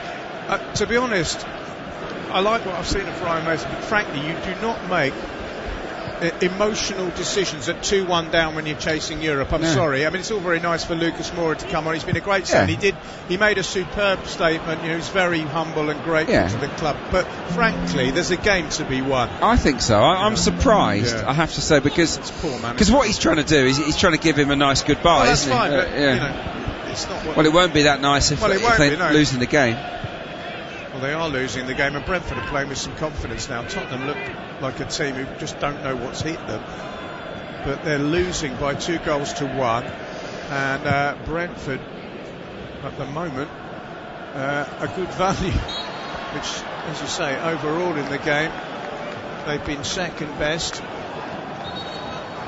But Lucas Moura is going to come on. I mean, it will never be forgotten by Spurs supporters because of the exploits in the Champions League semi-final. It was a hat-trick, wasn't it? It was a hat-trick against Ajax, wasn't it? One of the most amazing moments. That, you know, just an absolute boyhood fairy tale dream come true kind of thing.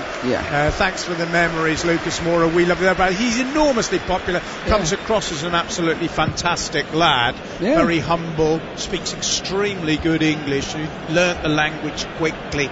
And he's had a good career. Well. Yeah, he's done well, but probably his time has come to an end here. Ball has been lost by Spurs. Here's Johan Wissa. He's got a man out wide. It's Aaron Hickey. Hickey infield to Mbeumo, who's on a hat-trick at the moment. He finds Jan Elton. Now it's Jensen, and Brentford are just dictating the play at the moment. This is Rico Henry. They're calm, they're precise, they're doing everything they didn't do in the first half. I'm confused. Are these actually the same two sets of players? It's like they've swapped shirts. It is. It really is. It's bizarre. It's contrasting, but this is why we like football, because you never know. You can't tell from one moment to the next, 15 minutes to the next, what is going to happen in football. Because what goes on in your mind and the mentality of players is absolutely massive. Long throw from Jensen, a third goal really would put Brentford into dreamland, but Kulusevski will get the ball away. It's cannons behind for a goal kick. As it stands, Tottenham would stay 7th with 57 points, Brighton 58. They play Southampton tomorrow. You'd expect them to win. If they did, Tottenham would not be able to catch them, and it would probably come down to Spurs and Villa for a place in Europe. Villa have a tough one at Anfield later today. It's a 3 o'clock kickoff, but if they get anything from that, they would go above Tottenham. And they did the same Brighton, wouldn't they, on the last day, I think? Yes, and 8th place is no good. That's gone. That's not a European qualification position. 2009, the last time Tottenham did not have a European campaign. Most of those, or at least half of them, have been in the Champions League. We're midway through the second half. There's a yellow card here for Rico Henry for deliberately pulling back Kulusevski. Deserved, He did pull him back.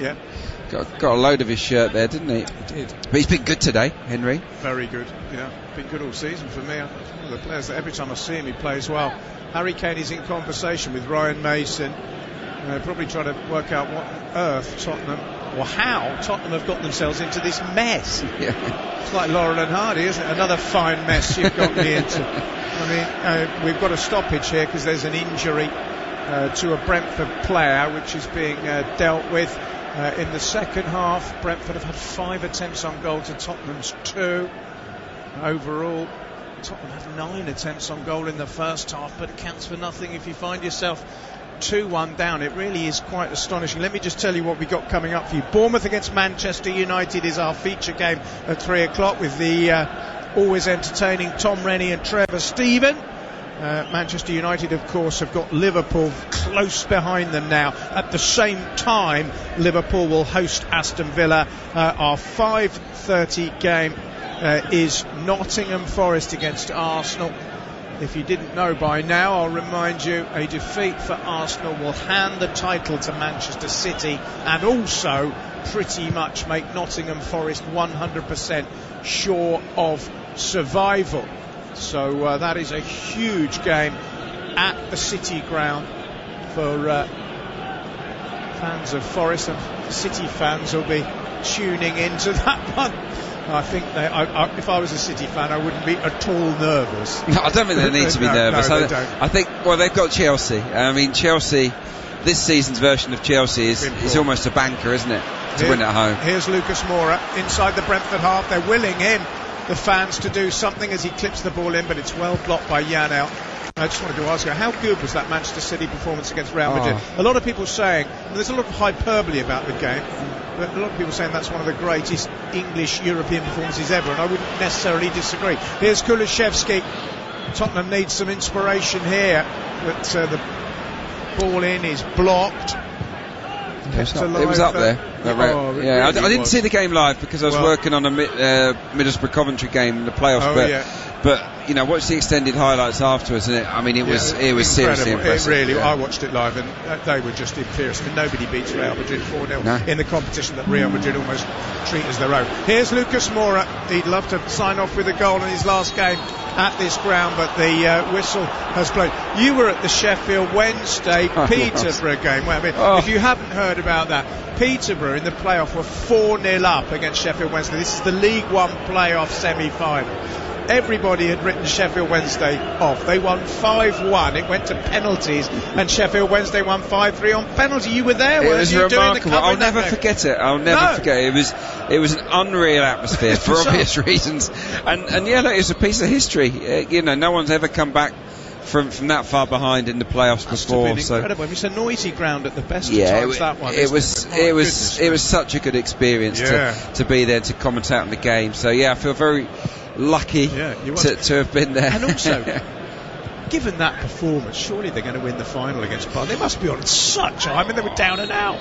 I know Barnsley. Who knows? I've watched that game, Barnsley Sheffield Wednesday, in the flesh this season, and Barnsley won 4-2. Did they? So yeah, I wouldn't say it's a gimme. The playoffs have been great, haven't they? By the way, because you know, it's astonishingly the championship playoff to decide who gets into the Premier League next year. Coventry Luton. I know. Two teams you wouldn't have dreamt it. Two minnows, two of the smaller teams. Whoever wins, it's an absolute fairy tale. Because Luton have come from non-league, Coventry have come from League Two in a very short space of time. I know, it's remarkable. Shandon Baptiste is coming on as a substitute for Brentford. You haven't missed any of the action while we've been rabbiting away about the playoffs. He has replaced Matthias Jensen, with Brentford 18 and a half minutes away from yet another victory in derbies. It'll be their fourth in a row and their ninth without defeat. They seem to perform well against London neighbours.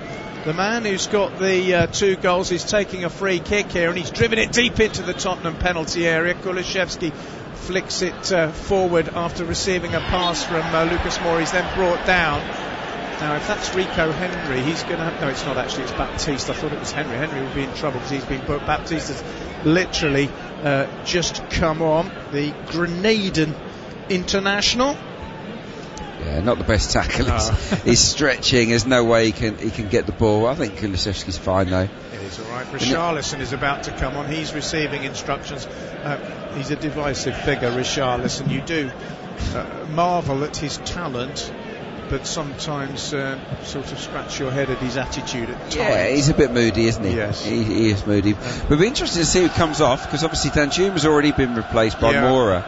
I can't see him he won't take Kane off. No. Is it going to be Son? Or are we going to see quite well? Are we going to see an even more attacking lineup? Well, you might as well. I mean, to be honest, end of the season, what have you got to lose? He could probably take off one of the defenders. Here's Oliver Skipp, who skips past his man. Oh dear, and then he's fouled. And Kevin Schade has not retreated from the free kick, but it's been taken quickly once he did. Now it's Kulusevski. Just waiting to see who Richarlison will replace. Richarlison did get a couple of goals in Everton's shirt against Brentford in previous matches. They need a goal against them today, Tottenham Hotspur. Otherwise, they're going to end the day in 7th place, but they will be overtaken by Aston Villa if Villa get at least a point at Anfield against Liverpool. Liverpool, of course, if they win and Manchester United don't, will find themselves in 4th place.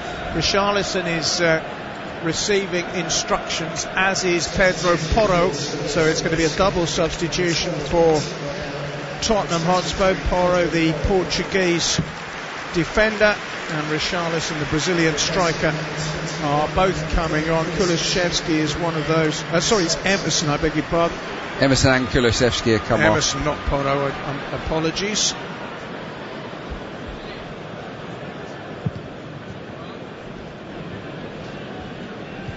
So Emerson Royale is off, Pedro Porro is on, Richarlison is on, Kulusevski is off. 15 minutes to go at the Tottenham Hotspur Stadium, where it's Tottenham 1, Brentford 2. An unthinkable situation at half-time when Tottenham were utterly dominant and perhaps should have been 3-0 up, but have crumbled second half.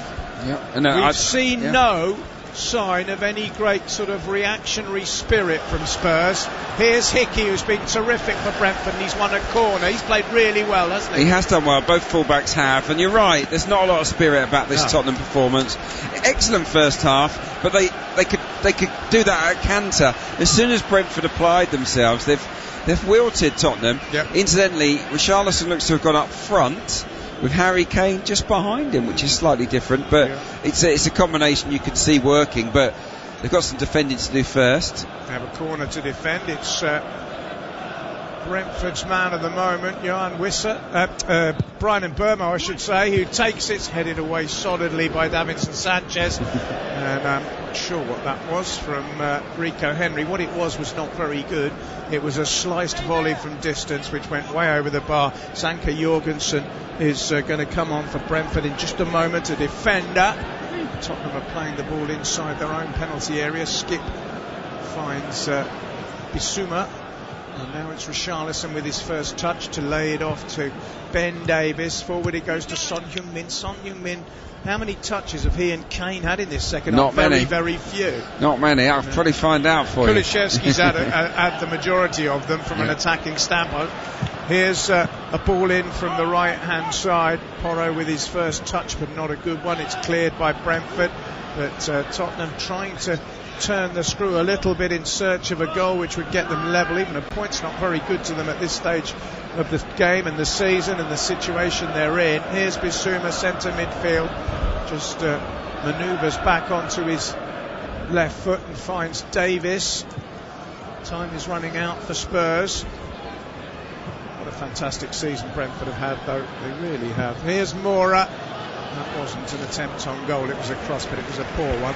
And David Raya backpedaling, all in orange, falls onto the ball and claims it. Ryan Mason, cross arms, head shaking. He's frustrated. He's literally, you can see that he's thinking, I can't believe this is happening. No, that's what he's thinking. I'm not claiming to be a mind reader, but I'd be surprised if that's pretty not easy. what he's thinking. The body language is screaming what you've just said, isn't it? Yeah, definitely. Will Zanka come on and be a third centre half, I wonder? Well, we're about to find out. Yeah, he's coming on now. He's a tall, imposing centre half from Denmark. His father's Gambian, known as Zanka to his mates. And Kevin Schade, the German striker, is off. So that is a batten down the hatches kind of substitution, isn't it? Well, they're very comfortable playing with a back three. They've done it loads and loads of times, so not an issue. But I think with Richarlison pretty much playing up top with Kane, and obviously Son and Moura also on the pitch, it does make sense. They've got 4 proper attackers out there now, Spurs, high up the pitch. Yeah, put a back 5 in place and say come and break us down. So, but if I were Brentford, I wouldn't drop off too far. I think they've got to this position by being proactive, not by sitting off. So I agree. I think they should continue to try and play in Tottenham's half. And however bad Tottenham ever are, and they have been quite bad a lot, they've got Harry Kane, which makes it, it just means that there's a goal lurking around the corner even when the team are not playing well, because he is such a force of nature. Totally, yeah. Ball is with Porro on this near side. It's a nice little touch to take him across halfway. Infield it goes to Lucas Moura, who finds Kane. Back to Porro again. This is better from Spurs, but it's good defending by Rico Henry. Kane picks it up. Good cover though by Wissa, who's not only going to win the ball, but he's going to prevent it going for a corner and clear it up to halfway. Davinson Sanchez, the tall, rangy Colombian, gets the ball up towards Bissouma. Now it's Moura again. Now Kane. This is better from Tottenham.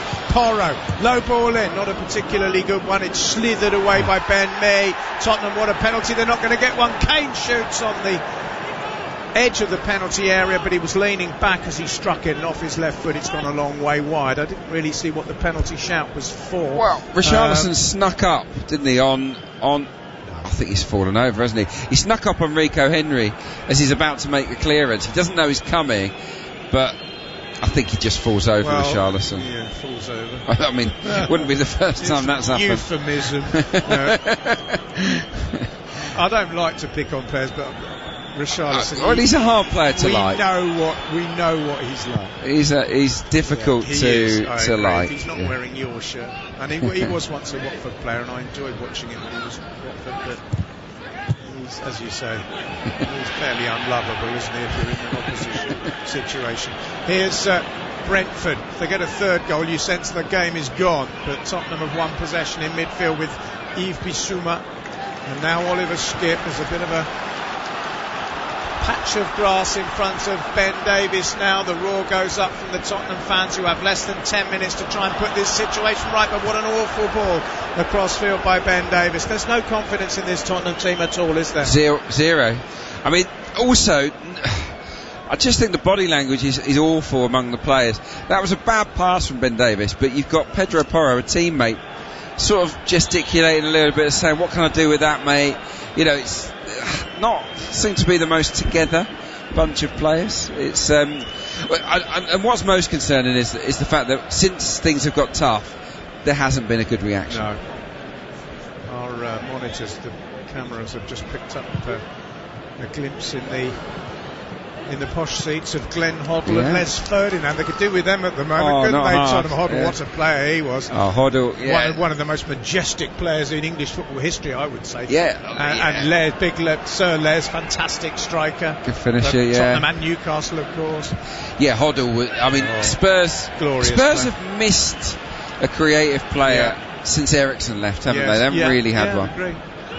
Here's Bissouma, centre midfield. He's got a man out wide. It's Davis who will look to cross it. It's a useful looking ball. The header is by Moura. It's up rather than goalwards. It's then a back header from Richarlison and an easy claim for David Raya. Richarlison rubs his head and walks away, and Tottenham Hotspur remain 2-1 down. Their fans enjoying the sunshine but not much else at the moment. Glum faces all around the ground, and do you know, they sometimes you look at fans and their body language is, okay, we're in a mess, but come on, we can do it. Those Tottenham fans don't look as if they think this team can do it. They don't, no. And they don't love this team, that much is clear to see. And it's the final home game, of course, so you want to go out. You want to go out on a high. You want to have a nice lap at the end of the game and sort of soak it all in. But in the here and now, you sense it's all going to be a bit miserable. I'll tell you, you'll be enjoying this. Leeds United fans, they entertain Tottenham, and if Tottenham don't show any spirit in that game with a packed Ellen Road and possibly survival at stake, you'd fancy Leeds could do a job there. Great result as it stands for Leeds. Yeah. Because if Tottenham have nothing to play for, you would have fancied them. But also, the way Tottenham are playing, they don't look like a team with any spirit. Anyway, ball is in, Raya's there, falls down close to the penalty spot and stays down. The Spanish goalkeeper, who has been rumoured to be wanting a move, potentially to Spurs. Ivan Perisic is about to come on, but only 7 minutes now plus stoppage time in a game where Tottenham they've really missed an opportunity, given their first half performance, to turn the screw. Mohamed Abdul Rahim says character is very important, especially if you're a goal down. But Chelsea and Tottenham this season, my goodness. Well, you're right. You're absolutely right, Mohamed. Well said.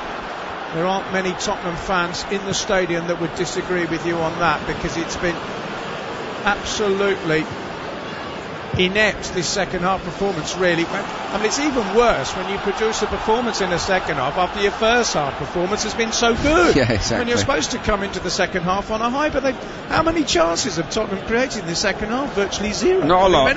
No, but they're still in the game. They are. Pedro Porro, right hand side, gets to the byline. It flicks off a defender. It's going to go for a corner, I think.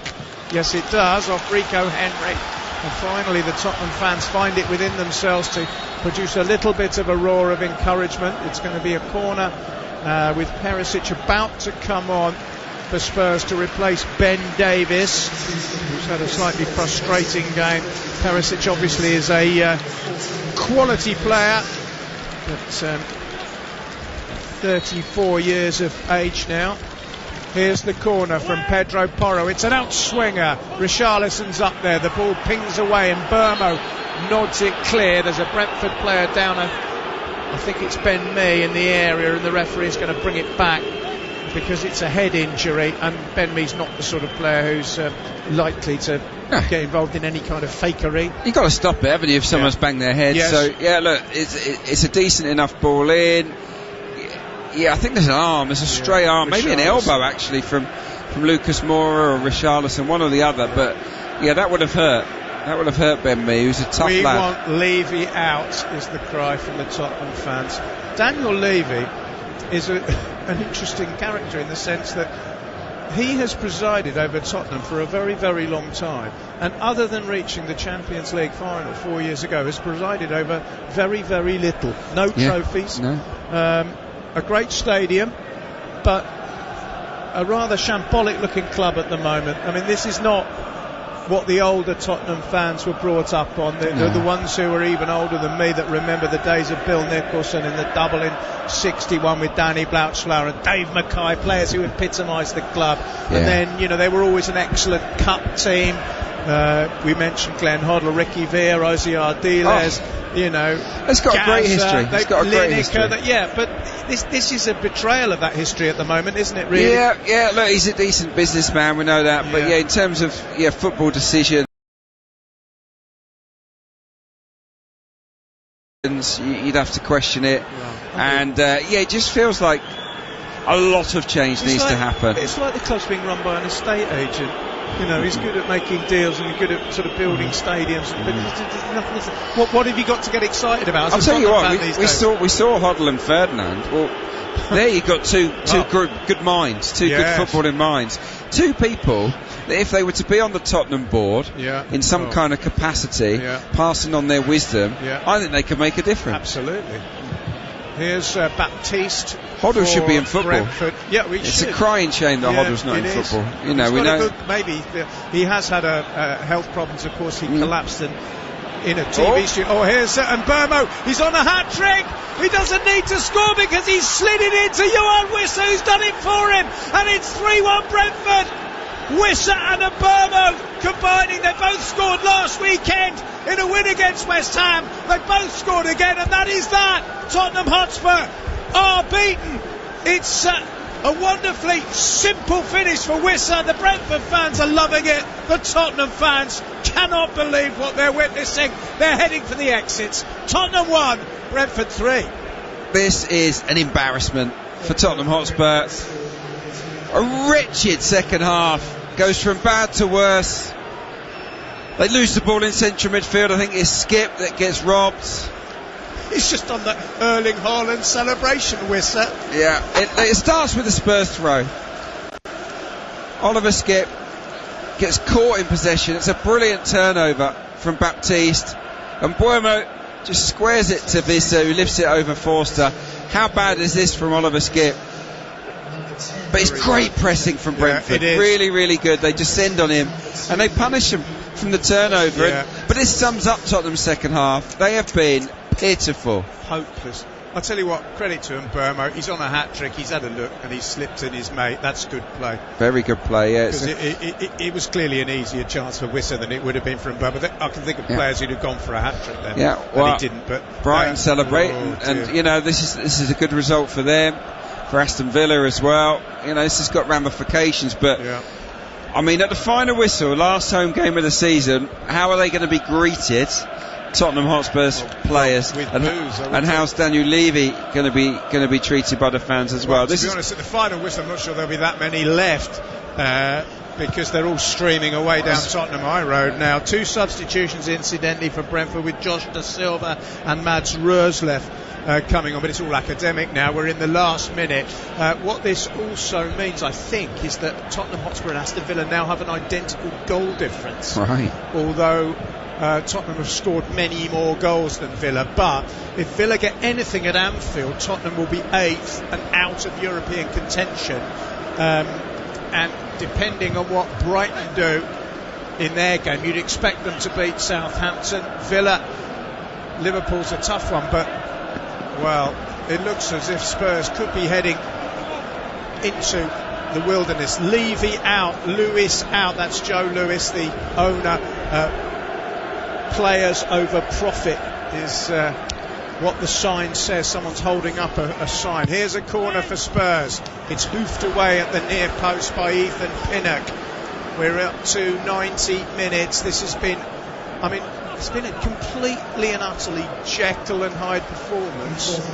9 minutes? Where's that come from? 9 minutes. Son Heung-min finds Porro. Well, you never know, but it's 3-1 to Brentford. You can't. Tottenham haven't looked like scoring in the 45 minutes of this half, but they've got another 9 to try and find one. Here's Son. Porro gets to the byline, or tries to. In comes the cross. It's away from goal. Richarlison chests it down. It's half cleared. Pinnock wins the header. They're winning all the 50-50s, Brentford, aren't they? They are.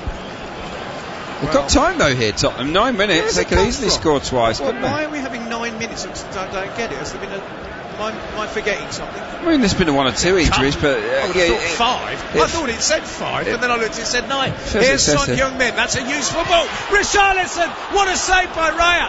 Fantastic save by the Brentford goalkeeper, still not clear. Richarlison again, and another fantastic save by Raya. Well, the first one was better than the second. The first one was absolutely magnificent. He's clawed away a bullet header from the Brazilian. The next time it came to Richarlison, he got it on target again. And the second one is a pushover. The first one, he's clawed it onto a post. Seemed impossible to make the save. The second one was nearly as good, and Brilliant. It's another corner, but it's too little too late surely for Spurs. Here's Son Heung-min, who wants to hit it onto his left foot, still has it. Son into a crowd of players, then a missed kick by Lucas Moura, and the ball slithers wide. And that perhaps sums up Tottenham's afternoon. But I tell you what, David Raya has made 2. Well, the first one was absolutely world class. Yeah, it was. And if this is an audition for David Raya in front of the Tottenham Hotspur board, or whoever decides who comes in the summer, well, he's played very well, hasn't he? He's looked good. Yeah, but that was a sensational stop from Richarlison's header, because it was a bullet, wasn't it? It came at him so quickly. Good header. We've had 2 minutes of the 9 to be added on. Ball has gone out of play. The empty seats tell their own story. Tottenham Hotspur will be 7th in the Premier League. They can only get to 60 points. Brighton have 3 games left and have 58. So, Brighton would need 3 points from 3 games to overhaul Tottenham. Aston Villa, depending on what happens against Liverpool, can also overtake them. Brentford are now only a point behind Spurs, and theoretically Brentford can still get into Europe because they have 56 points. Brighton 6th have 58. Yeah. It's very unlikely, and they would have to beat Manchester City and hope other results went their way. But the way Tottenham are playing, you'd fancy them to lose at Leeds. Villa have got a tough one against Liverpool. Yeah. Brighton, you'd expect them to beat Salah. Don't think they can catch Brighton. They might catch Tottenham or Villa. It's not impossible, but well, it's all ifs and buts at the moment, really. Aston Villa's last game is at home to Brighton. That's a good one on the final Sunday, which is they could shake on it, couldn't they? Yeah. Yeah, well they might. Here's Bissouma for Spurs. As I said, I can't remember a more Jekyll and Hyde performance from a team where they've been absolutely brilliant for 40. Well, I say absolutely brilliant, very good. Yeah, they were and then utterly abject. They were 8 out of 10 first half. Second half, two. If that. Yeah, I'm giving them 2. I was going to go 4. You've undercut me there. They're really bad in your eyes, then. Well, very well. Imagine how angry you are if you're a Tottenham fan right now. In it comes from Porro. Richarlison flicks it. Hardly any Spurs fans left. Plenty from Brentford who've enjoyed their trip from east to north London today. What a season they've had. It's their 4th consecutive London derby win. It's only Tottenham's 3rd derby win of the defeat of the season. It's the first time Brentford have ever won at Spurs. Yeah. It's only 9 games, but it's incredible. In it comes again. Kane is there. Here's Porro. Hits it well. Once again, it's blocked by Ben Mee. Those defenders, in the first half, it was last ditch, you said it. In this half, it's been much better organised. They've pressed well. And there haven't been that many. Apart from the 2 Richarlison headers very late on when the job was done for Brentford, they haven't really given very much of pressure or problems to the Brentford rear guard. Here's Son though. Son along the edge of the 18-yard box, but he's almost going all the way across to the far side. Brentford fans roar with delight. Son has now gone from wide on the right to sort of midfield on the left. This is Porro. We've had 5 minutes of the stoppage time. That's a really good cross. Here's Kane, far side, comes off his head and goes behind. Even he can't arrest this slide at the moment. He looks fed up, doesn't he, Harry Kane? He's got to go. I think he has. He's too good for this team. I mean, this is shambolic. Yeah. Ben Mee, by the way, deserves a lot of praise for his performance. He's played well. That block in the first half kept them in the game, and then we just saw another one there, didn't we? Where he puts his body between the ball and the goal. He's led that back 4 brilliantly, and it's back 5 now, of course. Just a message to our broadcast partners and listeners: we will be continuing for an extra 5 minutes because of the amount of stoppage time that has been added on. We're now in the 96th minute. There are 3 more to go, so we'll be continuing beyond our normal out time. Not much of a comfort for Tottenham Hotspur fans, I know, who probably can't wait for it to end, most of whom are already heading back towards White Hart Lane railway station and Seven Sisters Tube. Here's Pedro Porro just inside the Brentford half. Brentford currently 9th, almost will guarantee that if Fulham drop points later. Could finish in the top 9, never mind the top 10. Here's Son Heung-min finding Ivan Perisic. He's had better days than this in his career, that's for sure.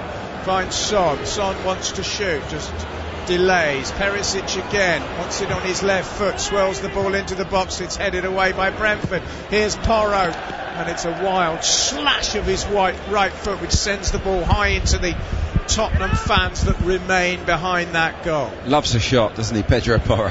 He scored a good one, didn't he, against, was it Man United? Racing scored a I think he scored one against Southampton, game that I worked on, but yeah, he's been heavily involved since coming on, but hasn't found the net. It was his throw that was the cause of the goal, really. Oliver Skip getting caught in possession. Great turnover from the Bees, and boy did that sting Spurs. And Ryan Mason, I mean, I feel for him because it's tough, because he's trying to make a good impression as a coach. I think there's a good coach in there, but he's got a bunch of players that half of them, it doesn't seem like they want to be here. No. But again, he's 31, isn't he, Ryan Mason? As you got said, a lot of time, hasn't he? And he'll learn from this. I mean, here's Lucas Moura. Miserable last appearance at this ground for him before he moves on. That's clever by Brentford, but it's pinched back by Porro, who finds the square pass to Long. They were in the final minute of the 9 that have been added on somewhat mysteriously by the 4th official. Here's Harry Kane. who, after 7 minutes, scored a superb goal. And you thought, well, here we go, Tottenham. Are they going to finally sort of perk up? This will be their 5th defeat in 7 games. Oh, yeah. You know, 4 points in that time.